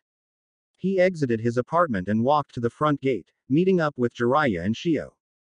Konoha front gate, Menma's POV. Shio was beaming with happiness when she saw him approaching. Isn't this great? This will be our first mission together, Menma. He sighed at his former sister's seemingly endless happiness. He could swear he saw flowers around her as she beamed at him. Sure. She seemed to wilt at his simple response, and Jiraiya spoke up for the first time. Let's get going. I have heard reports that Tsunade was last sighted near Tanzuka-gai. It will take a few days to get there if we hurry. The three jumped into the surrounding forest and began to tree hop to their destination. However, what no one in Konoha knew is that two figures in black cloaks and red clouds were standing on the wall surrounding Konoha. 2 days later, 6 p.m. outlying town, Menma POV. The three Konoha ninja had been running each day to the town where Tsunade was last spotted, Jiraiya gathering more information. He had summoned Arachne in private and she had told him that Tsunade was staying at Tanzuka-gai for the next week so she can visit the many casinos in the area. He had sweat dropped when he had learned that she had already spent more than he had ever earned as a ninja already and had not won any of it back. They had stopped at a town near Tanzuka-gai and were going to enter the city the next morning. Jiraiya had already tried to seduce a woman he had just met and they had found a hotel. Menma was leaning against the wall reading a book when Shio perked up a bit and said, "There are 2 massive chakra signatures entering the hotel. One is high Jonin level while the other is even greater than mine." Menma's eyes widened. Shio is a Jinchuriki, Uzumaki, and daughter of a Kage. If this man's chakra is higher than hers, he is either another Jinchuriki or a true chakra monster. He put a bookmark in his book and put it on the desk. The chances of 2 high-level ninjas being here are slim. If they really are here for us, we should get into a better position. He opened the window and jumped out to a park near the hotel along with Shio. They stood there for a few moments when Shio commented, "I can feel their chakra signatures in our room. What should we do? They are more than likely stronger than us." Menma sighed and extending his first 2 fingers in a ram sign, "Let's see how skilled they are." Hotel room. Itachi and Kisame had just broken into the Jinchuriki's room to see no one in it. Itachi walked forward to inspect the room when Kisame commented, "Are they out or did they detect us and ran away?" Itachi glanced around the room and spotted the bookmarked book but dismissed it and activated his Sharingan to check for chakra signatures. However, upon its activation he saw the hidden seal on the book and shouted to Kisame, "Move." Park. Menma channeled chakra into the chakra string attached to the book he placed down. Katsu. Hotel room. A blue barrier surrounded the room and the enhanced exploding tag on the bookmark exploded, contained in the chakra field. Against any normal ninja this would have been their end. However, thanks to Kisami's Samahata they had escaped the room and both appeared at the park where the two Chunin were waiting for them. Park. Menma and Shio stood across from the two Akatsuki members. Itachi spoke first. "Shio Uzumaki, I would like you to come with us." The Uchiha had phrased it like a question, but the order was unmistakable. Menma looked at the two ninjas, Itachi Uchiha and Kisame Hoshigaki, both S-ranked missing ninja. "Are you with the Akatsuki?" Shio glanced at me, not knowing what the Akatsuki was. Kisame twitched. "First Kakashi and now Ugaki." Shio shouted at that comment. "What do you mean first Kakashi? What did you do to my sensei?" Kisame smirked. "Well, girly Itachi here put him into a coma a few days ago, he may never wake up." Shio growled and was about to charge forward if Menma had not stuck his hand out to stop her. "You should retreat from here, you announced your presence underestimating us, which gave me plenty of time to prepare." Itachi raised one eyebrow when his Sharingan eyes detected movement around the surrounding forest of the park. Everyone turned and saw Sasuke standing there staring at Itachi in hatred. Menma frowned. "What is Sasuke doing here?" Shio shouted at the smaller Uchiha. "Get out of here, Sasuke. They are both S-ranked criminals." Sasuke didn't seem to hear her and his hand was enveloped in a spiral drill of fire and he charged towards Itachi with no heed to his surroundings. Before he could reach his clan's murderer, Itachi grabbed his arm and nullified the surrounding his hand. Itachi looked down upon his younger brother emotionlessly. "Foolish little brother, you do not have enough hatred to defeat me." With those words he kicked Sasuke in the stomach and casted Tsukuyomi on the Avenger. Shio shouted. "No, Sasuke." Itachi prepared to continue to take the Jinchuriki when spiders came out of the trees. There were spiders the size of a thumbnail to the size of a small car. Menma continued his earlier words before he was interrupted by the younger Uchiha. "I have had dungeon spiders spin their webs around the surrounding forest. If you did not know, dungeon spider silk is one of the most durable strands in the world. Enhanced with chakra, no one can escape it." Menma raised his hand and snapped his fingers. All of the spiders chittered in war cries and charged towards the two missing nin. The Akatsuki members blasted through a wall of spiders and began to run through the forested park with all of the spiders giving chase.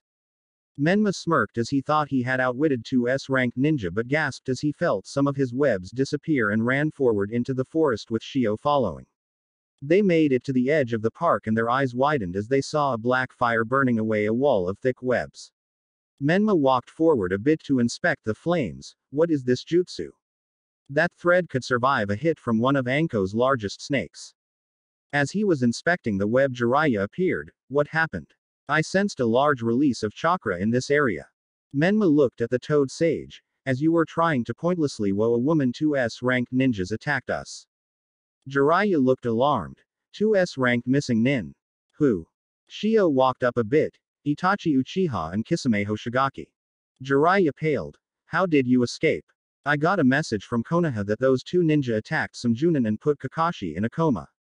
Menma nodded to the forest where one could still see the many spiders. "When Shio felt the chakra signatures of the two Akatsuki members, I sent two clones into the forest around the park and began summoning swarms of spiders. I then commanded squads of spiders to weave spider webs around the park, trapping the two ninja inside. What I didn't expect is Sasuke or this jutsu to be able to blast right through my wall." Jiraiya produced a scroll that absorbed the flames. "I will study this fire to see how it works. For now we should stay in the room for the night, then make our way to the town where Tsunade is." Menma scratched the back of his head. "Yeah, about that." The next day, it turned out that Jiraiya paid for the damages to the room since he was leading the mission. And they had set out the next day to Tanzaku-gai. It would take almost a full day, so they would arrive by around 6 p.m. Tanzaku-gai. The team of Chunin and Sanin arrived at the premier gambling center of the Land of Fire. Menma's eyes widened as he saw the city. I thought there was an ancient castle they had reconverted into a museum here. Jiraiya frowned and answered, "You're right, there is supposed to be a castle." Shio, serious for once, extended her senses and spoke, "I can detect minute traces of Orochimaru's chakra. Either he destroyed the castle or participated in a fight that demolished the building." Jiraiya cursed. "It seems that I was right, Orochimaru needs Tsunade to heal his arms. I can only hope she refused his offer." They followed Shio's sensing ability to a bar where Tsunade was drinking alongside her apprentice Shizune. Jiraiya called out happily, "Tsunade. Fancy seeing you here." Tsunade scowled at the white-haired toad summoner. "Jiraiya, seems everyone from the past is visiting today." Jiraiya frowned. "Orochimaru, huh? Surely you did not accept any deal with him. He has just recently invaded Konoha." Tsunade frowned. "I already abandoned Konoha. I won't return at a drop of a hat just because it got invaded." Shio scowled. She had grown up on stories of Tsunade's exploits and it seemed meeting the real thing was severely disappointing. "You don't care that the village your grandfather built was almost destroyed by that snake?" Tsunade snorted and took another long drink of sake. "You mean the village that took everything from me? It can go burn for all I care." Shio began to grow angrier. "You won't even return long enough to heal people who need your help, including the current Hokage." Tsunade looked at the blonde-haired girl dully. "As I said before, I don't care." Menma entered the conversation trying to appeal to her pride as a medic. "What about the vows you took when you become a med nin to always help people in need? You could save two genins' entire career along with the Hokage by helping them." Tsunade snorted at the black-haired spider summoner. "Vows? I gave those up long ago, Gaki." The glass in Menma's hand shattered as he grew angrier. He had trained for years to become a medic and had read books published by her when he was younger. He once dreamed of getting to the same level of skill as her. He had worked so hard since childhood to be able to take his vows to be a medic. To cure injuries for others, to ease their pain in a way that he never could for his abandonment. To hear this, heretic throw away her vows to be a medic. Menma suddenly stood up and Tsunade looked at him drunkenly. "What are you doing, Ga?" She was stopped by the look on Menma's eyes. Even inebriated, she was a trained shinobi and knew the look of a killer in the black-haired boy's eyes. Menma slowly turned around and began to exit the building. "Whatever we came for is not here. I don't know where the real Tsunade of the Sannin is, but she is more than likely dead." Tsunade bristled at that comment, but before she could remark, Menma turned around slightly and spoke some final words. "All I see before us is an empty shell who has absolutely nothing. A weak woman who lives in the past." Tsunade slammed her fist on the table and broke it to pieces. "You want to say that again, you little shit?" Menma started hard at one of his former role models and spoke. "I didn't mumble." Tsunade clenched her fist and Jiraiya, Shizune and Shio looked worried for his safety. Tsunade marched right up to Menma. "Let's take this outside, kid." Menma nodded and walked out of the building. Soon Tsunade stood across from Menma. She raised one finger. "One finger is all I will need to beat your ass in, kid." Menma said nothing and just stood there. Tsunade seemed to become angry at this and charged forward with a war cry and flicked Menma's forehead, bursting enough chakra from her finger to cave in his skull. However, what none of the audience had expected was for the finger flick to do absolutely no damage to Menma. Menma stared up at the slug Sannin. "Is that all?" He placed his palm across Tsunade's stomach and an air wave seemed to burst behind the drunk healer and she was blasted away down the street. The others in his group felt their jaws drop at the display of chakra control. Jiraiya observed his pupil's hidden legacy seriously. He copied Tsunade's strength. To counter her super strength, he put forth a strong burst of chakra to the area where she was going to hit. It was very impractical and very useless in a real battle. However, Tsunade was severely underestimating Menma and he made a point of countering her best move and then using her own moves against her to unsettle Tsunade. What a scary brat. Menma's hair shadowed his eyes as Tsunade burst from the smoke she had upset upon landing and charged at him like a crazed bull. When she got closer, he spun around the punch and deflected her arm with a burst of chakra to move the punch off course and then palm thrusted Tsunade's chin, rocketing the Sannin up in the air. Menma extended his arm and muttered, "I only won because you are drunk, but this has been severely disappointing." His entire arm glowed green as he said, "Chakra long scalpels." The nearly unconscious Tsunade would have fallen on the scalpel if Jiraiya did not catch her and jumped out of the way of the attack.